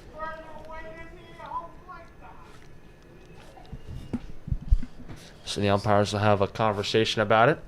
Unfortunately, Josh, we don't have instant replay here, so we won't be able to We do not, but overrule this call. the umpires will award Carson Zepp with first base after the hit by pitch. So Kyle Brent steps into the box now with runners on first and second and only one away. Kyle Brent looking at his number card, the systems of science that Calvert Hall Baseball uses here. Here's the pitch. Fastball low and away for ball one.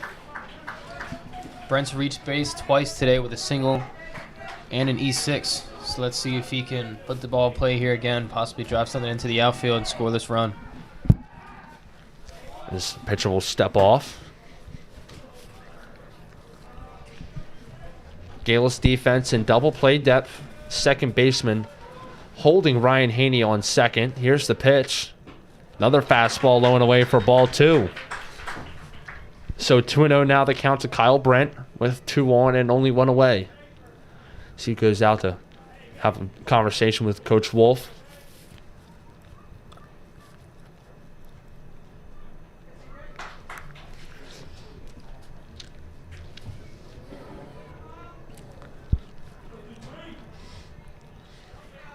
So Kyle Brent will step back into the box now with a 2-0 count. Big time hitters count. Huge opportunity for the Cardinals to cut into that lead some more.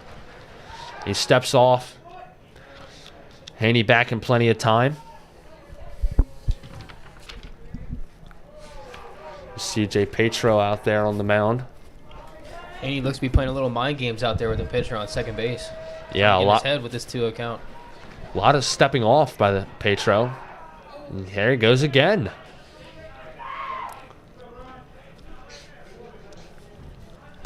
Haney pretty active out there on the bases. So Kyle Brent will step back in now with a 2-0 count still. Here's the pitch. Another low outside fastball. That'll run the count 3-0 to the starting third baseman.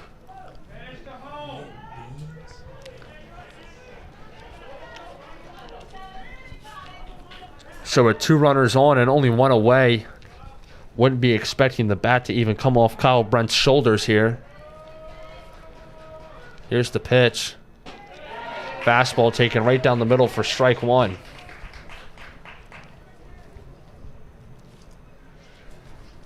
So a big time hitters count now for Kyle Brent to do some big damage and cut into that lead some more. As Petro comes set. Here's the pitch. That ball's fouled off into the parking lot. Just missed that fastball in the outer half. Brent really looking to do some damage here with runners in scoring position. Card's got to finally find that big hit. They've been struggling to find it, leaving a decent amount of runners on here. They've left a runner on base in every single inning so far in this game. So here's the pitch from Petro, and he'll try to pick him off. Haney slides back in safely. Haney with a really big lead there at second base. He's really trying to get in this pitcher's head. Yeah, if I was Ryan Haney, I think I'd be taking a half step back right about now. That was a really close play over there at second. So Kyle Brent will step back in now with a 3-2 count. Second baseman holds Haney at second. And Petro will step off again. So Haney doing a good job of trying to maybe getting Petro's head out there, make him think about him at second, and another pickoff attempt. Haney's back in plenty of time. Now, if you are Haney, you are trying to get in his head, but you really have to be careful here with the runner in scoring position. You don't want to get, thrown out of this inning with on the base paths. You got to give Kyle Brent a chance here. I would certainly agree with that on. As Petro comes set, here's the pitch.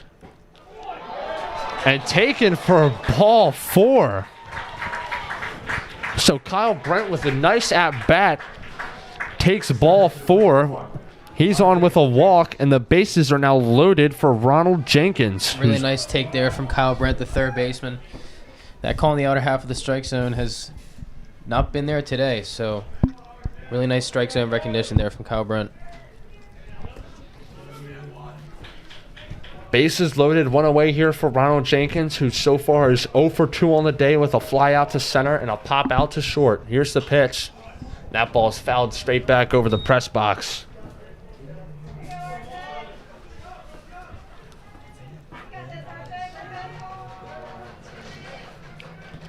So Ronald Jenkins will step in now. 0-1. 1 out and bases loaded here in the bottom of the 7th. Huge opportunity for the Cardinals as that ball's ground to the third baseman. He'll make the play, get the out at third. And a run will score for the Cardinals.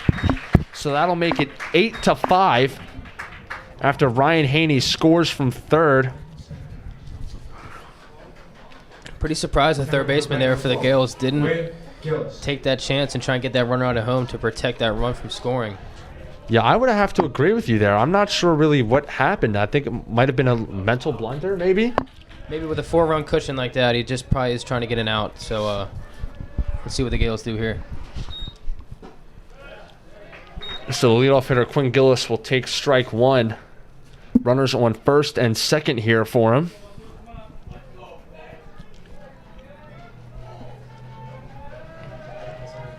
Here's the pitch. Fastball taken outside for ball 1.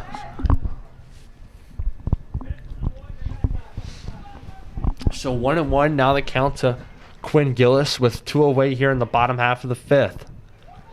Score is 8-5 Gaels. Calvert Hall still has a huge opportunity to put some runs up as he takes ball 2 low and away.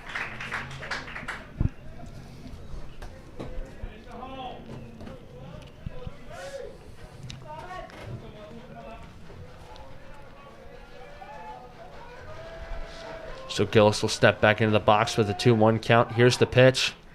As that fastball is pulled over towards the Cardinals dugout. Now, if you're Quinn Gillis here, you really got to find a way to extend this inning to get to C.J. Garrick. He's been seeing the ball well all year. Got to find a way to plate some runs in this inning.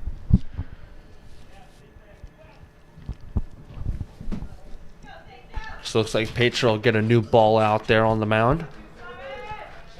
And Quinn Gillis will step back into the box with a 2-2 count with 2 away here in the bottom half of the 5th. Ronald Jenkins on first, Kyle Brent on second. Petro comes set. Runners get a huge leads off their bags. Here's the pitch. That ball's chopped right back to the pitcher, Petro, who will make the out to end off the bottom half of the 5th. After 5, Gaels 8, Cardinals 5.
Well, we've got two new commentators up here in the booth. Tyler Lochte, Michael Shields, Josh Adey off to the concert, Owen Liberto off to baseball practice, getting ready for the big playoff game tomorrow night.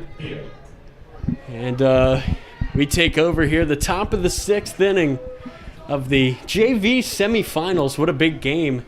Calvert needs a quick inning here. Yeah, Tyler, I think Calvert pitchers need to work on getting ahead in the counts here. They've really fallen behind as they fall behind 1-0 here. Yeah, the first pitch strike, we've been talking about it all year. It's so important to get that momentum going into the at-bat. I agree. Working behind is very hard. Calvert pitchers been doing it most of the day. And this one's going to be high for ball 2.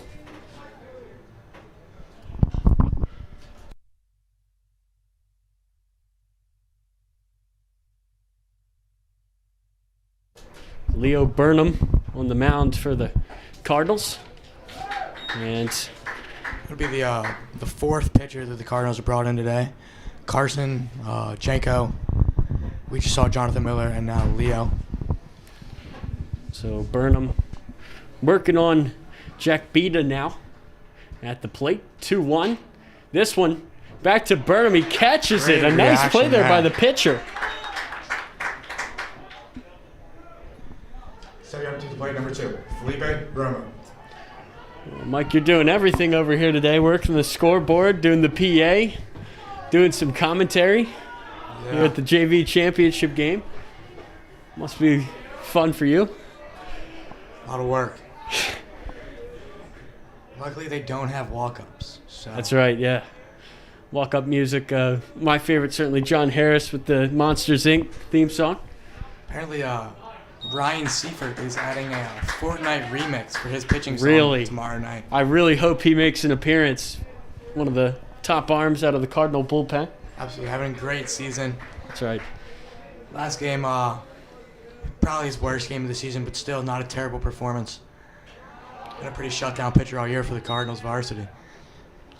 Yeah, and Seifert, they're going to need him tomorrow night. A tough one against John Carroll, the 3rd time they've faced them this year. Yeah, it's always tough to win 3 games in a row against a team. Cardinals are 2-0, so tomorrow's a big game. And that's a swing and a miss. A nice pitch there by Burnham. Leo just seems to be overpowering these batters with the fastball right now. What an opportunity he's got here. It's 1-2, trying to make it 2 quick outs. Cardinals really got to get out of this inning unscathed. They've got 6 more outs. They need 3 more runs. Yeah, absolutely. Going to need to bring the momentum they get defensively here and bring it into swinging the bats, get some runs up on the board. Well, that one's going to go all the way back to the wall. Unlike varsity, the playoffs, not as many teams, so it is only 1 elimination, where varsity is 2. So if the Cardinals lose today, it's going to be the end of their season, and Mount St. Joe will move on to the championship. There's still a possibility, I believe, that the championship would be played here if Curley wins their game. Yep. Curley and Spalding are playing tonight also. That game should be going on as we speak. So the winner of them will be playing the winner of these 2 teams. Cardinals certainly would like Curley to get that home championship game. Absolutely. What a way to end the season that would be. We will be up here in the booth for that one, certainly. The Cardinals are 11-2 on the season, and both losses have been to Spalding. Man. So again, but it's tough to beat a team 3 times. It is, I agree. But oh no, a Bill Buckner moment over there at third base. The third baseman there just seemed to get a weird in-between hop. Gonna try to want to get the short hop or the long hop there.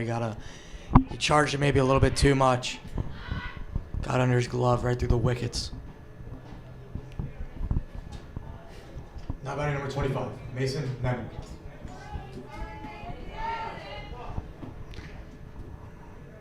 So a costly mistake there by the third baseman. Number 23, that's Kyle Brent. I'd like to have that one back, but 1 on, 1 away here in the top of the 6th. This pitch finds the corner. I think Leo's doing a better job here working ahead of the count, like we were talking about. It's going to be a big difference maker here in these last few innings. Cardinals really need some shutdown innings. Can't afford to give up any more runs this late in the game. The pickoff attempt a little bit late by Burnham.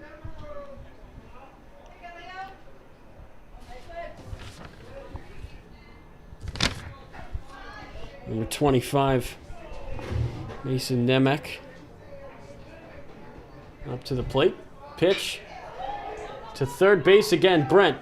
Throw to second. Can he redeem They got him himself? there. He is only going to get the one out there. But a good play to get the runner out that he let on from that misplayed ball. So it's play number 3, Elijah Schaefer. Elijah Schaefer is going to stand in now against Burnham with 2 away. Nice play by Brent there to be aware and get that lead runner out instead of making the harder throw to first. Elijah Schaefer has gotten on base 2 times on infield hits today. Both of them have resulted in the opposing team's coach coming out and talking to the umpire over the controversial out. Man, rough day for the Blues here. At, Yeah, there's been a lot Stadium. of conversations about whether players were out or not. I've been hearing it. I mean, I showed up a little bit late. I was calling the varsity lacrosse game. By the way, the team won 19-2 in the playoffs, and heard a lot of talk from the stands about the umps. Yeah, we got one in particular person down here that has been very vocal about the umpire strike zone tonight. Does not seem to have been a fan of it. He's making his voice known. This is the playoffs. This is big time. Absolutely. Future of the varsity team out here on the field right now. That pitch low and off Great the block catcher. there by the catcher. Now it goes to 3-0, so Burnham's got to be careful here that you don't walk him with 2 outs. Yeah, definitely don't want to walk this guy, put a runner in scoring position. If I'm him, I'm putting it down the middle. 3-0, probably not swinging anyway, but if he does, let him put it in play. Let your defense make a play for you. Can't try to do anything too much here. And That's he gonna walked miss. him. Man, I guess a little bit low and in. Looks pretty good from up here in the booth. so that's going to bring up number 20, Braden Sturgeon. But As the Cardinals coach is coming out here, most likely to have a conversation with Leo. are they going to make a pitching change maybe? If they do make the pitching change, it'll be the 5th pitcher they've put in the game tonight. Using a lot of arms to get through this one here. But it looks like they're just going to have a talking to. Yeah, that's right. Doesn't look like Leo's going to be coming out of the game. You saw the pitching coach go into the bullpen on the left side of the field, but didn't get anybody out. He is only thrown 2/3 of an inning. We did see Patrick Janko get taken out earlier in this game after only throwing 2/3. He came in after Carson Zepp let up a few runners on, walked a few people, and he wasn't able to make it through his inning. So the Cardinals most likely running out of some arms there in the bullpen. So they're going to have to keep Leo in this situation. And remember, you got the championship game up next, the biggest game of the season. Yeah, if absolutely. you can even hold on here and try to come back and Yeah, steal it. you got to think what they're going to have left in the tank tank, for yeah. arms if they make it to the championship. But of course, to even make it there, you have to win this game. So Yeah, absolutely. They're two. two sides, I would say, yeah. Yeah, they're 2 star pitchers mainly who have been pitching most of the season. Zepp and Janko. Janko with the bit of a rough outing tonight. Wouldn't be the worst thing if they won, considering he only threw 2/3 of an inning. That's right. Could definitely get a start or a long relief spot in the championship game if needed. So, if they end up winning this game, maybe not the worst thing ever. Well, I mean, obviously, winning the game would not be the worst thing ever. Yeah. But I see what you mean. They will have an arm that has proven to be pretty reliable most of the He season. has. It's mainly been Carson and Janko going at it for the Cardinals on the bump. With COVID, less games during the season, so you don't need as many arms. That's right. 1-1. 2, 3, maybe 4 good arms could really help get it through the season. Not much more needed. Yeah, we've seen with the varsity squad, Scott Borgman pitching. It Yeah. seems like every time I'm up here. If I'm not mistaken, I believe that Scott is going to be getting the start tomorrow night man. against John Carroll. Big time. We've seen Scott outduel some of the best in the nation. Absolutely. He's definitely up there. When Scott's on, maybe one of the hardest pitchers to hit in the MIAA. Has a great curveball. When you're throwing that good of a curveball, your fastball looks even faster. 1-2. High. That curveball is just not going to get down enough. It's just going to stay up in the zone. 2-2 the count here with 2 away in the inning. Big pitch here for Leo. Don't want to run the count full.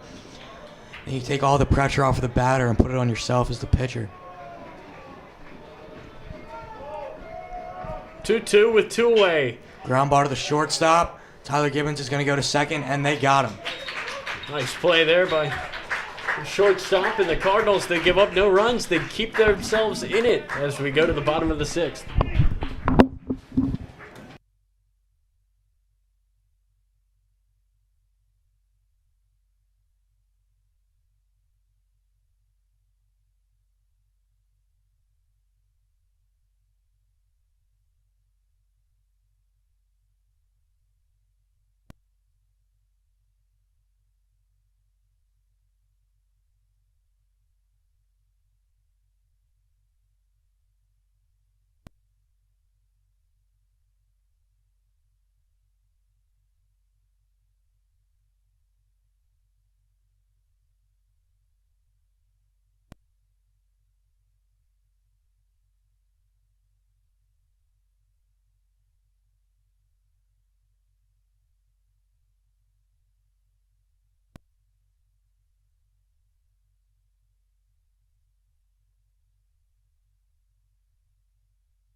CJ Garrick. C.J. Garrick stepping in to the plate. He's had a great day at the plate today. C.J. Petro still on the mound again. Gave up 2 runs in that last inning. Cardinals, that was their first run since the first inning when they were up 3-1. This one's going to go outside for the first pitch of the inning. If I'm not mistaken, CJ has one of the highest batting averages on the team. Well over 450. Man, Just hitting very well this season. Seeing the ball well. let's see what he can do here.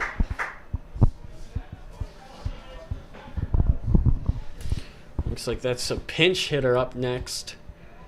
Maybe a replacement player. Number 15.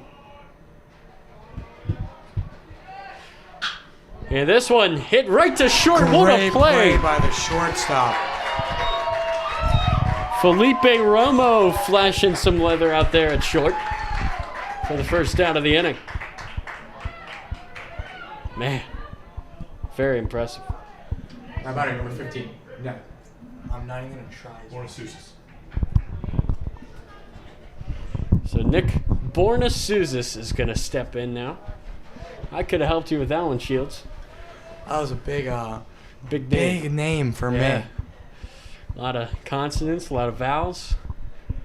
Sounding out words was never really my thing. Oh, yeah. I mean, I might be in the booth now, but I still have so much trouble pronouncing names. Got lucky with Stephen Christ. It seemed like the night that we called the boys' line game, every player was Greek. And so was did. he, so he helped me out big time with it. It also seems like every player went to his elementary school. That's right. A lot of representation from IHM and St. Demetrius. Just about the entire boys Latin starting lineup seemed to be from one of those 2 schools. You know, every guy that stepped in, hey, I know him. Hey, I know him. Stephen Christ. At some point, you got to think he didn't actually know him. Yeah, maybe he's running a little bit too far with this one.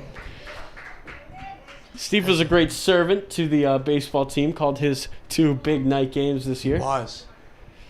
Josh 80 and I will be taking the playoffs.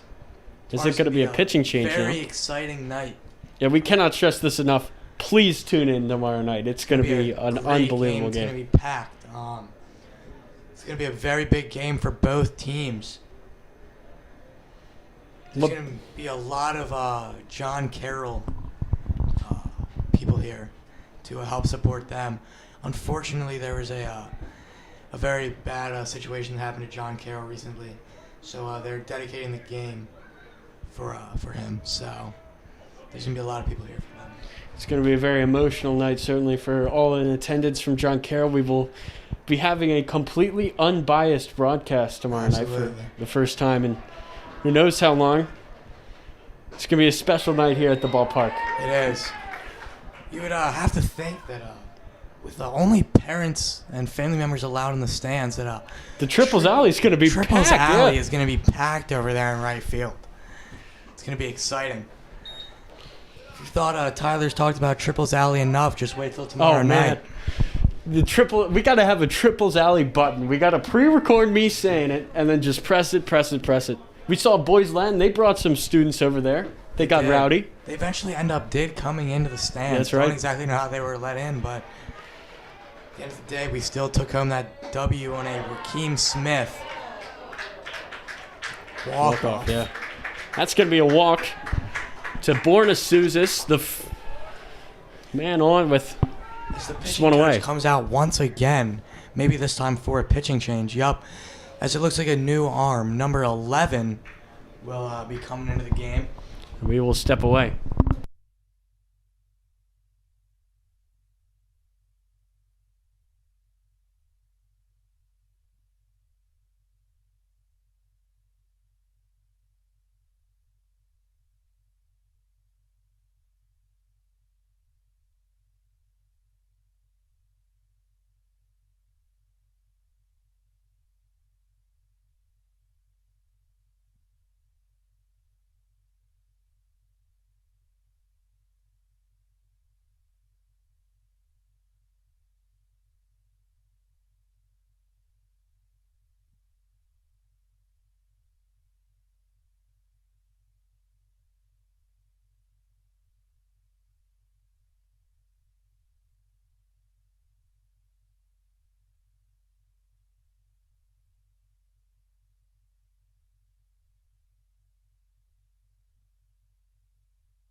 And we're back here. New pitcher in. Braden Hundermark.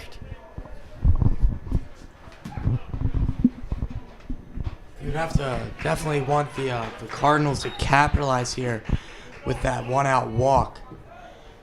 Definitely going to need every run that you can get right now. And this one is going to be looked out. Landing just to the side of the bleachers here. Copenspire going to have to protect here. 0-2 count. Copenspire with a man on first, 0-2. Tyler Gibbons up next. Cardinals really would like to have at least a run here in this inning.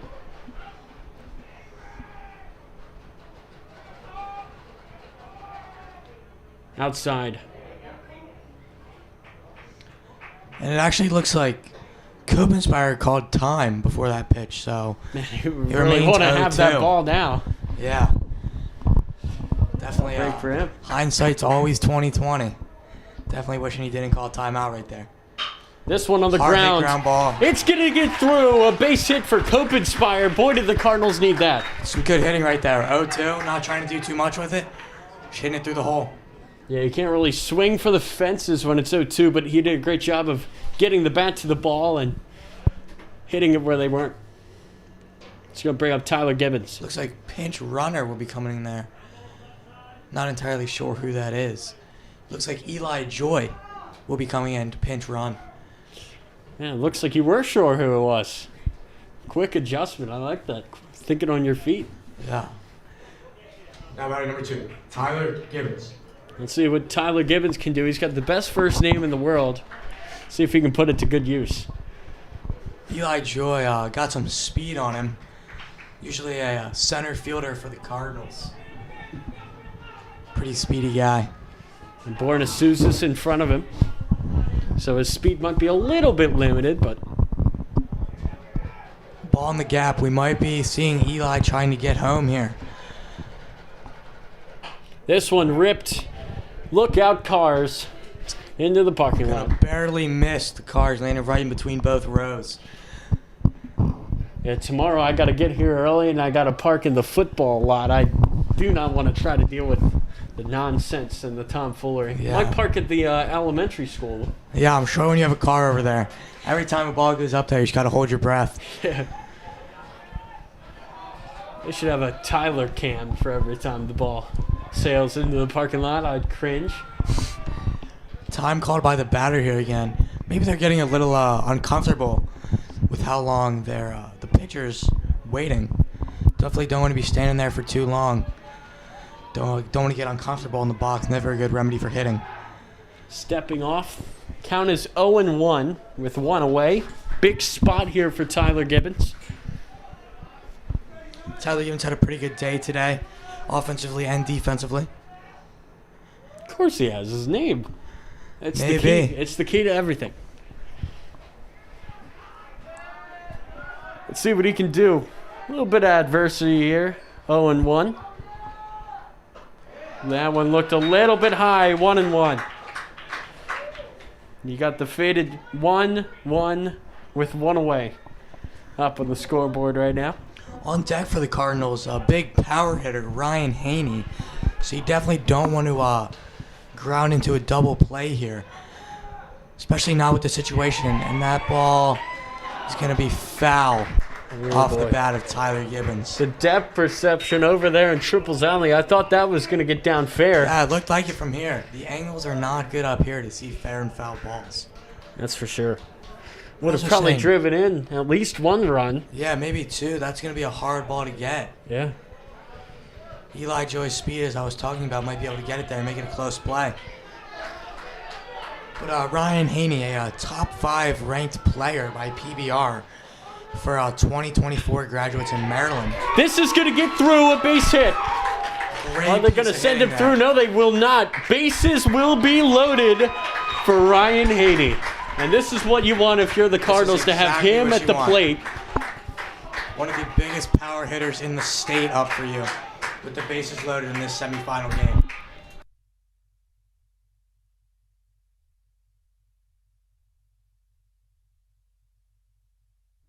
So Ryan Haney, who else? Number 9, Ryan Haney. He's got some bat in his hands. He does. Actually, during tryouts, one of the furthest balls I've ever seen hit got over by the scoreboard out there and left, no doubt. So Haney will swing and miss. That was a big swing he put on that ball. You got to think in the back of his mind, he's thinking one swing and they've got the lead and they only need 3 more outs, and they're going to the championship. It would be a big playoff moment. Let's see what Haney can do. The 0-1 pitch. Haney hits this one back, and all of a sudden he's down 0-2, and he's got to protect. Just like Copenspire. Can't look to do too much here. Just a nice little base hit through one of these infield holes will get the job done. What you don't want is a overswing Maybe a That's right. strikeout, a pop fly to the infield. Need to get something to the outfield here. At least get one home, make it a little bit easier to come back in the last inning if that's what Calvert Hall's going to need to do. Seen a couple of late inning comebacks by Cardinals teams this year. Let's see if the JV team can do it. The most recent being against John Carroll. It seems like we're bringing up their name just as much as our own Cardinals. But This one into the parking lot. crazy game, 6-2 in the bottom of the seventh, bases loaded, and I believe it was Jack Kerr up the middle. against all odds, Jack Kerr hits a base hit up the middle that squeezes under the center fielder's glove and rolls to the back of the wall for an inside the park home run. Cardinals actually ended up winning that game in 9 innings. This swing into right. Back Triples at alley. Triples Alley. I thought it was going to stay fair again, Yeah. but what do I know? And by the way, that Jack Kerr emotional inside the park grand slam is the reason why the game tomorrow night is going to be at Calvert Hall. Yeah, That the was the chances. difference. It took that to get that home game. Mr. Eckerl going to make it a night game. Probably one of the bigger games played at Yeah. Calvert Hall very fun game tomorrow in the night. 2 years. The You gotta 1-2 think. pitch to Haney. You got to think John Carroll has got some fire under him for tomorrow night's game. Looking to get the win here, get some payback for the Hall. And of course, everything else about all day, with that capping it off. Absolutely, just make a great all-day Hall day. 2-2 on Ryan Haney. What a big chance. It's high. 3-2. It's a He's full worked it count. back. A lot of pressure here on the pitcher. Let's see what Ryan Hayes going to do. Got to think he's feeling pretty confident in the situation. I agree. Looking to get the Cardinals back in this game right here. Cardinals have had 11 hits today. 7 hits today. Number 8 would be big. Haney swings. Great defensive swing there. He's staying alive, and that's really the best you can do. That would have been strike 3. That's a pitch that can go either way, but it's definitely too close to take with 2 strikes here, especially in this situation. Now, Haney is a guy who's going to be on the varsity team next season for sure, but you're seeing him here now. What a big moment. Full count, 1 out here in the semifinal. Pitch from Hartmark. Hits And it Haney. hits him. And 1 run will score, and Brandon Huntermark, he had him 0-2, comes back to walk him and walk the run in. It's now 8-6, Cardinals just down by 2. As the Mount St. Joe coach comes out, you got to think he was hoping for more right there. That's right. Not what you want to do is hit somebody on 0-2. We're going to step away as it looks like it's another pinch hitter.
And we are back here at Carlo Crispino Stadium. Tyler Lochte, Mike Shields up here in the booth, the replacement commentators. And boy, we have a good one on our hands here, Mike. We do. Getting very close here in the semifinal game for the Cardinals, as we're going to see pinch hitter Gavin Liberto coming in to swing it here. During tryouts, he absolutely destroyed a baseball towards the 380 sign. They're gonna hope he can do something like that here in this situation, get this game tied, or perhaps give the Cardinals the lead. Well, I mean, even if it is JV, it's big-time playoff baseball here. Absolutely. It's going to give so much confidence to these players as they rise through the ranks. Number 10, Gavin Liberto. Let's see what Gavin Liberto can do. This Owen Liberto on varsity. This is his little brother. Owen a senior, Gavin a freshman. Owen, a starter on that Cardinals team. It is a very solid player. What a great infielder Owen Liberto is. I believe he started off as an outfielder, but He did. this one's going to be popped up. Should be out number 2. It will be. That's going to be 2 outs here in the inning. Not what the Cardinals were looking for right there. It's going to at least get a deep fly ball into the outfield, get 1 in. Cut this lead to only 1 for the Gaels. Now batting, number 23, Kyle Brent. As Kyle Brent steps in here. What a big at-bat for the Cardinals. Brent, first pitch That's gonna be a swinging, base hit. Are they going to wave him? They're going to send him home. No, no, they they will hold not. him up. They'll hold him. I think he might have gotten in time. But the catcher stops it. It's 8-7. Yeah, nevertheless, this lead is only cut to 1 for the Gaels. I don't even know who this is. Another pinch hitter. And the umps are going to talk it over. Can't quite see the number of this pinch hitter. Looks like it's number 25. It's going to be Luke Rallo. Now batting, number 25, Luke Rollo. Let's see what Luke Rallo can do. 8-7 here in the bottom of the 6th inning with the game-tying run 90 feet away. Bases Tyler, there loaded. is 2 outs. So That's right. It's got to be a hit. It's got to be the 9th hit of the I think game. you just at least have to put the ball in play here. Definitely, you can strike out in this type of situation. Sure, put the pressure on the defense, make them make a play here. You never know, something could happen.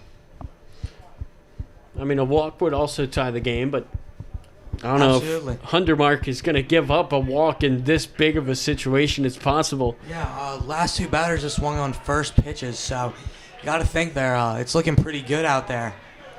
Maybe So- Luke Rallo could barrel this one up. Rallo takes the first pitch, ball 1. And that's what you want if you're Rallo. Absolutely, you want to put the pressure on the pitcher and take it off of yourself. Pressure's still on him. As the Ball second pitch is 2. ball 2. This is exactly what Rallo and the Cardinals want. You'd have to think that Huntermark's getting a little rattled out there. Last thing you're going to want to do is walk in the tying run in the semifinal game. The Cardinals, this game was 8-3. They've made it 8-7. Let's see what Luke can do here. 2-0 pitch to Rallo. Great That's going to be pitch strike 1. on the inside third of the plate there. Great Hundermark pitch. really needed that. He did. That was a great pitch. Not much you can do with that. Luke, maybe if he swings that little jam shot to the first baseman out of the inning. So here we go. 2-1 to Rallo from Hundermark.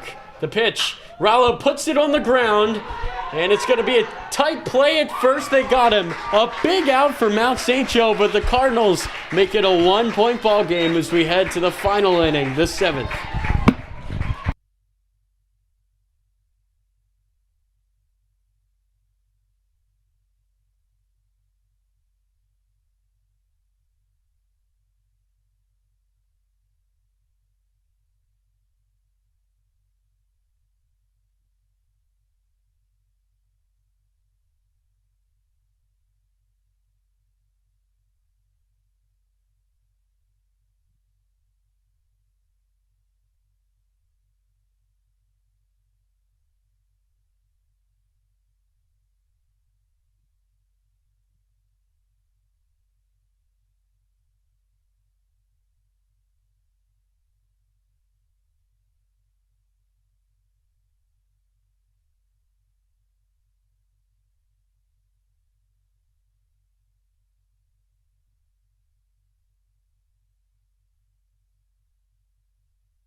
Lewis Clausen's going to get the Gaels started here. As Leo Burnham's going to stay out there on the mound.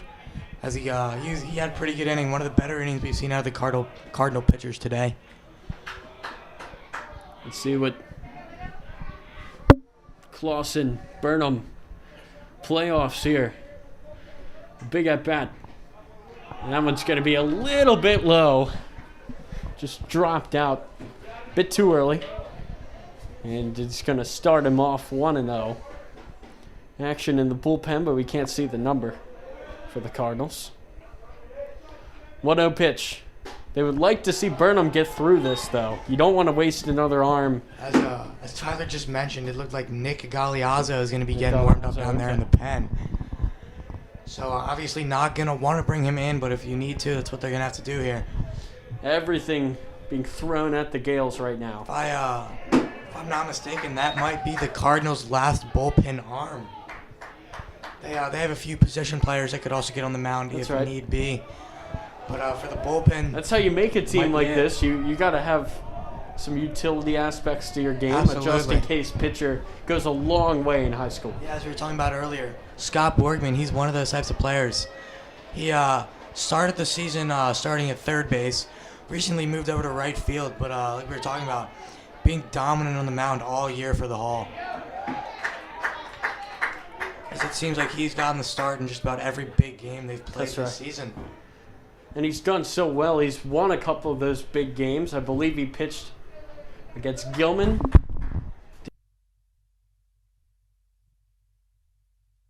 Alex Kahn, also great arm for the Cardinals, but you might really want to keep him in the infield. Good there, too. Great player, West Virginia commit. And that one's going to bounce to the plate. Alex Kahn, I believe he's got some eyes on him for the MLB draft. He does. Maybe he's probably able to go in some of the later rounds of the draft this year. But through talking to him, it seemed like he's going to want to go and play some there at West Virginia. That's right. He committed, actually, this one popped up before he ever played a varsity baseball game. Tough play. Look out for the bat. Nice catch by Bornasudis, looks like back there. Great catch there. Some people just don't know how hard that is to catch it. Especially with that bat on the ground. We saw play similar to that earlier this year. Luke Sudo. Yeah, with the ball hit up like that, it's got a lot of backspin on it, Tyler. So that's why you always see the catchers turn around and face the backstop while they're trying to catch that, as it's drifting away from them. That is some great insight right there, Shields. I did not know that, but I'm very glad I did. That does make a lot of sense. The first pitch hits hit him. Nick Sudo. He will bat flip his way to first. We've seen Mount St. Joe's bat flip in the playoffs a couple of times. Back, I remember my sophomore year, we were beating them by 7 runs. They hit a dinger and bat flipped in a playoff game. Not a very sportsmanlike play there. I'm all for bat flipping, but never want to do it when you're down. Yeah, there was definitely confusion in the booth. It's just like MLB The Show, replaying a home run when you're losing is just something you don't do. That's something that I do, but I'm not the biggest fan of sportsmanship. Depends on who I'm playing against, though. Now batting number 22, Rocco Paris. See what Paris can do. As the Cardinals coach comes out there, you'd have to think maybe the only thing he was talking to him about is the batter leaning into the pitch. I don't know what else they could have been talking about there. Maybe he feels like he stuck his elbow out at that one a little bit.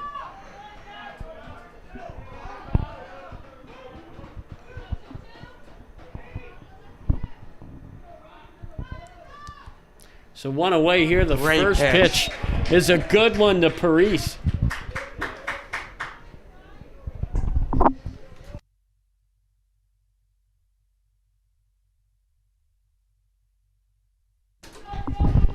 Oh, 1 with 1 away to Paris. Just a bit outside and maybe a little bit high. Makes it 1-1. Cardinals would love a double play here. Absolutely, ideal situation, double play. And at this level, but any level, a double play gets a lot of momentum for the players. it's not always the easiest thing to do. So if they get this, they got the top of their lineup. It's looking good for the Cardinals. Maybe get a walk-off here. Oh, man. Getting a walk-off here, A going to the walk-off in the championship. semifinal. Again, that's the joy of JV. You don't know what's going on in the other game. You never do. It's anyone's guess. If I had to guess, I would say that Spalding is winning, but you never know. Spalding, they've beaten this Cardinals squad twice.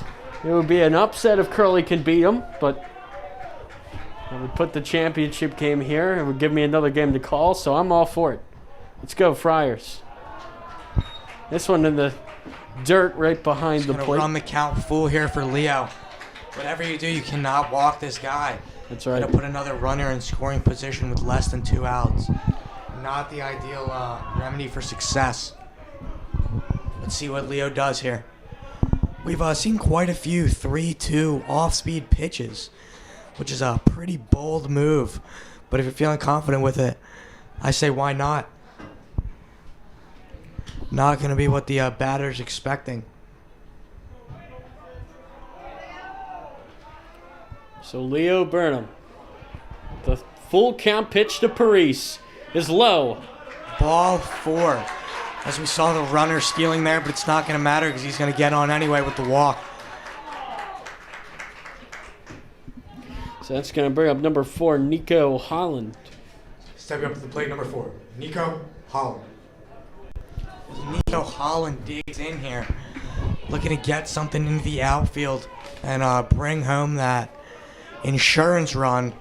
Get the Gaels a little bit more safety out there for their pitcher. Make them feel a little bit more comfortable going into this semifinal game, looking to close it out. Nico Holland, he had a double back in the 4th in the full count pitch.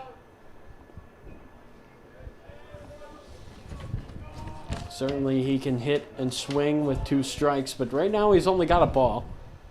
And that one is going to be strike Great 1. pitch there. Not much you can do with that. That's a big pitch by Burnham. Yeah, Leo seems to be painting the corners out here. Gotten quite a few on the outside. That's the one that he really needed to be a strike. Absolutely. This one hit foul. And that's unfortunate. Oh, what a catch! Gonna go foul. How about that by the third base coach over there flashing some leather? Absolutely. That's what you like to see, a barehanded grab. Made it look easy out there. Threw it back to Leo like it was nothing. That's the 1-2 count here. Leo looking to put him away or get a ground ball to the infield. Maybe turn 2. Pitch from Leo Burnham, the swing up That's the gonna be in middle. the outfield. And it's going to be caught for 2 outs, and that's a really big out for the Cardinals. Absolutely. CJ Garrett needs to come in there a little bit. Changed his mind, went back a few steps, and made the catch. So now that's going to bring up Jack Beta. So go to the plate, number 9, Jack Peter. As the catcher steps in here, he's had a great game behind the dish for the Gaels. For the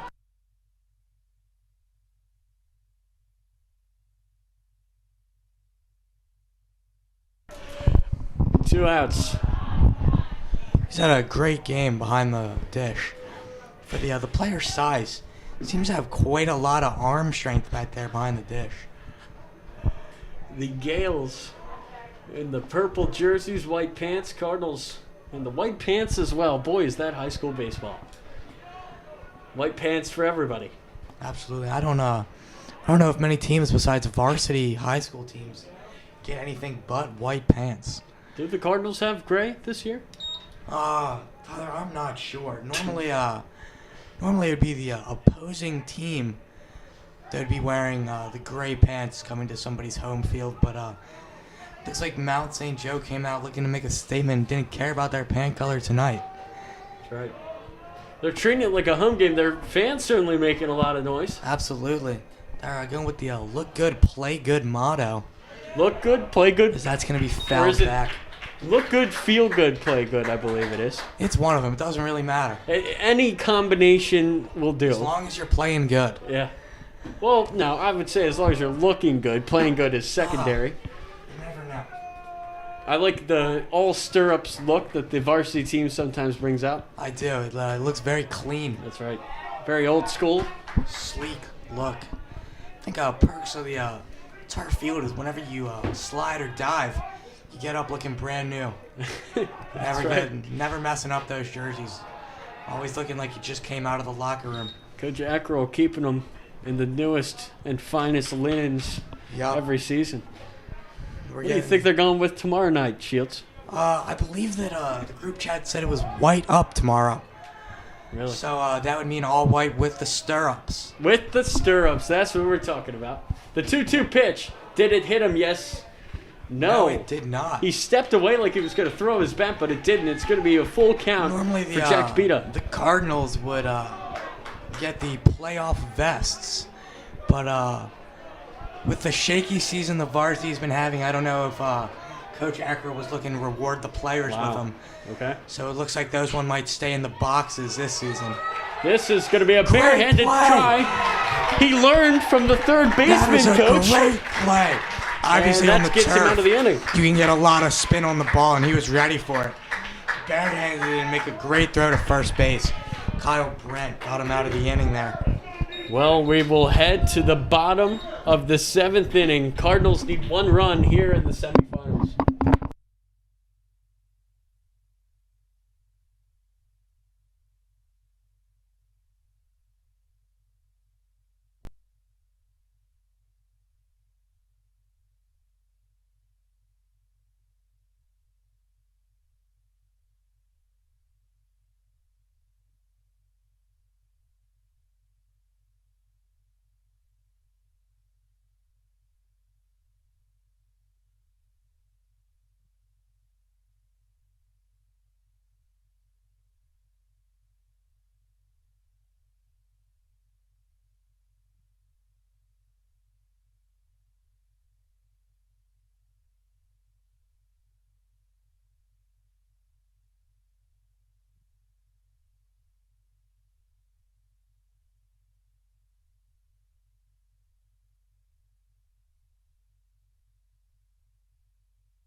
Quinn Gillis.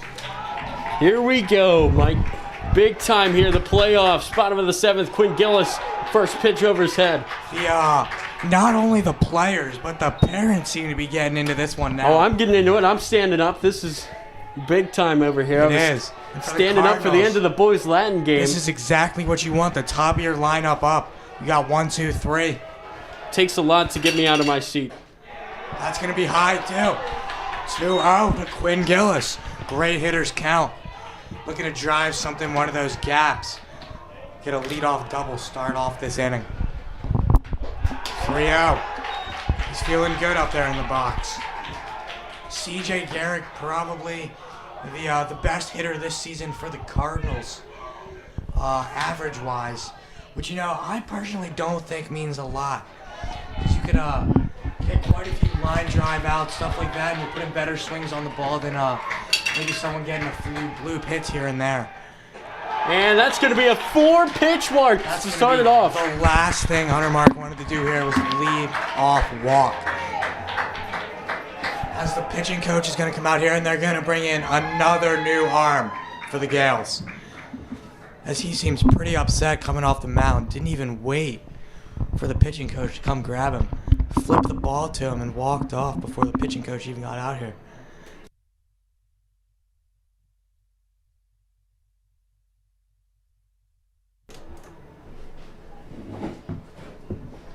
Number 30 coming in to pitch here. We're getting his name pulled up right now. Brody Wajdan, it looks like, is going to be pitching. Now pitching for the Gaels, Brody Wajdan. He's going to be coming in here with a tough situation after his fellow teammate just gave up the leadoff walk. Not what you want to do.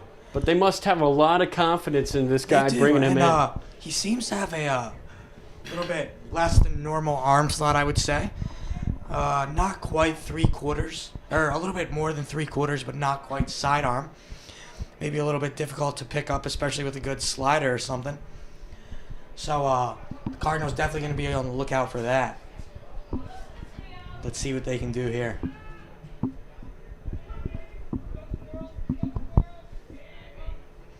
As we're going to see C.J. Garrick step up to the plate for the Cardinals.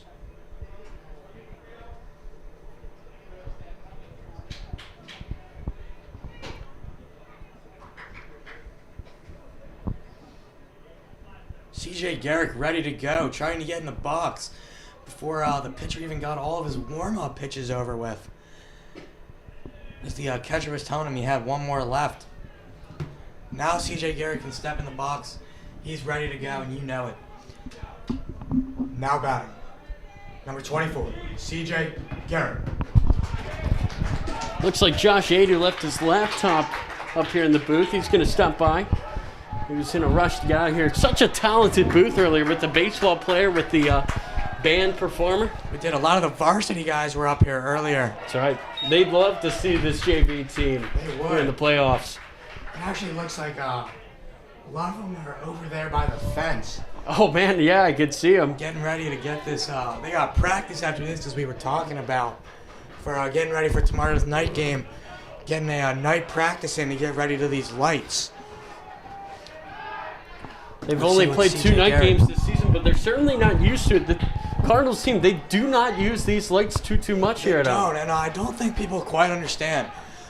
During high school, when those balls are hit pretty high in the air and they get a little bit above the lights, They're not used to it. they get basically invisible. That's going to be I a was talking strike. about. A big strike, too, to C.J. With Garrett. that arm slot, C.J. Garrett thinking out a fastball. It's going to come in there for a slider, catch the inside corner of the plate. 0-2 count. Great pitch there. As he steps off. Quentin Gillis getting his head a little bit, it looks like. Still no outs, though, for Garrett. The Cardinals, they only need 1 run. C.J. Garrett really looking to just put the ball in play, get the runner advanced. That's all you really need. This is You going don't to be even low. need a hit in this situation. You just want to get that guy to second. Low and off the plate. 1-2 to Garrick.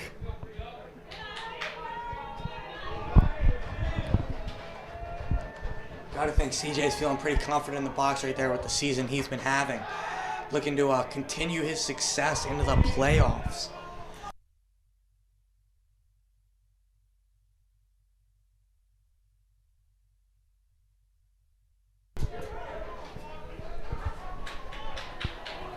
So 1-2 pitch. 1-2 pitch here for Brody. Did that one hit him? No, it That did one, not. Just like the last pitch, maybe a little bit further inside. But you see CJ Garrett bending out of the way again. Not something you want to do in a situation like that. Want to stay in the box there. 2-2 to Garrick. See if we can get some wood on it. If it's over the plate, and it will be. Great And Garrick pitch. gets a base And hit that to the ball's wall. gonna go. He's going for 2. Is he gonna get there? He is.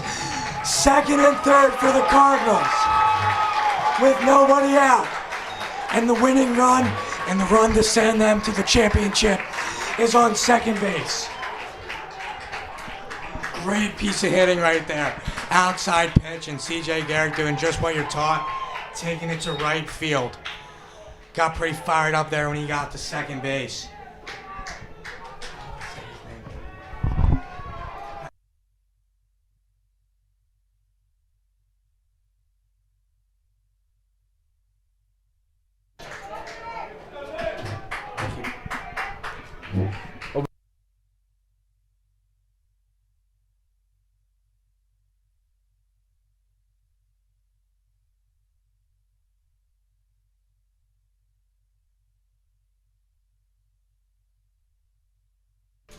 So Bornasusis, are they going to intentionally walk him? He looked pretty upset with that. He wanted to swing it. He wanted to be the man to do it for his team and send him to the championship. But that's going to bring up Michael Kopenspire.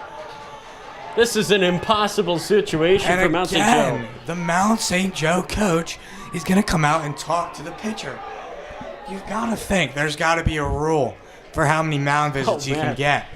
There's one in the MLB. After this Calvert Hall Mount St. Joe game, they might have to put one in high school baseball. Yeah, it's just all across the country. This game alone might be enough to enforce that new rule. We're running it up on 3 hours We are here. running it up. It's getting to be dark. Yeah, we're gonna have to turn on the lights soon. These mound visits are eating up some time. Yeah, I believe that the varsity practice was supposed to start at 6:30. It was. Little bit after that now. just a little bit. It's Just a little bit. It's only 7:15. 7:15. Well, we're having fun up here in the booth, certainly here for the playoffs. It's gonna be a late night for these varsity guys. Man, It was already supposed to go until 9:30ish. Got to think starting 45 minutes later, you're not getting home until maybe 10:30, 10:45. Luckily, we do have off tomorrow, so you get some sleep. that's right. That must be Stepping up to the why, plate, Coach. Number 34, Michael Kopenspire. Must be why, Coach. That girl's gonna make this tonight. The players, they can certainly sleep in. Absolutely. Coach Kerr was making a joke when he remembered. Oh, this one's hit up the middle, and it's going to be down. This game is tied. They're going to send him home for the championship. And He's they're safe. These Cardinals are headed to the ship as Michael Kopenspire walks it off. As these varsity guys are running on the field to celebrate. A great comeback for the Cardinals. And you got to think they've got the momentum going into this championship game. Unbelievable, Mike. We came up here into the booth, and the score was 8-3 Mount St. Joe. The Cardinals come all the way back, and then some. That is a great team win for the Cardinals. Gotta think that's gonna help them out, taking home the trophy for this championship game. Exactly what they wanted. Not a better scenario. Nothing like a walk-off in baseball. Man, what a game up here in the booth, and we were talking about how it had to come to an end, and it will. Our prayers have been answered. This game is over. Surprisingly enough, this game only went 7 innings for how long it was. Wow, oh wow. And you see the varsity team, that must be a confidence boost. They saw the JV team winning a playoff game. The varsity team will have their chance. We'll be right back here in the booth for you tomorrow night. For Josh Adey and Owen Liberto earlier, Mike Shields, Tyler Lochte in here now. We will see you tomorrow night at 7.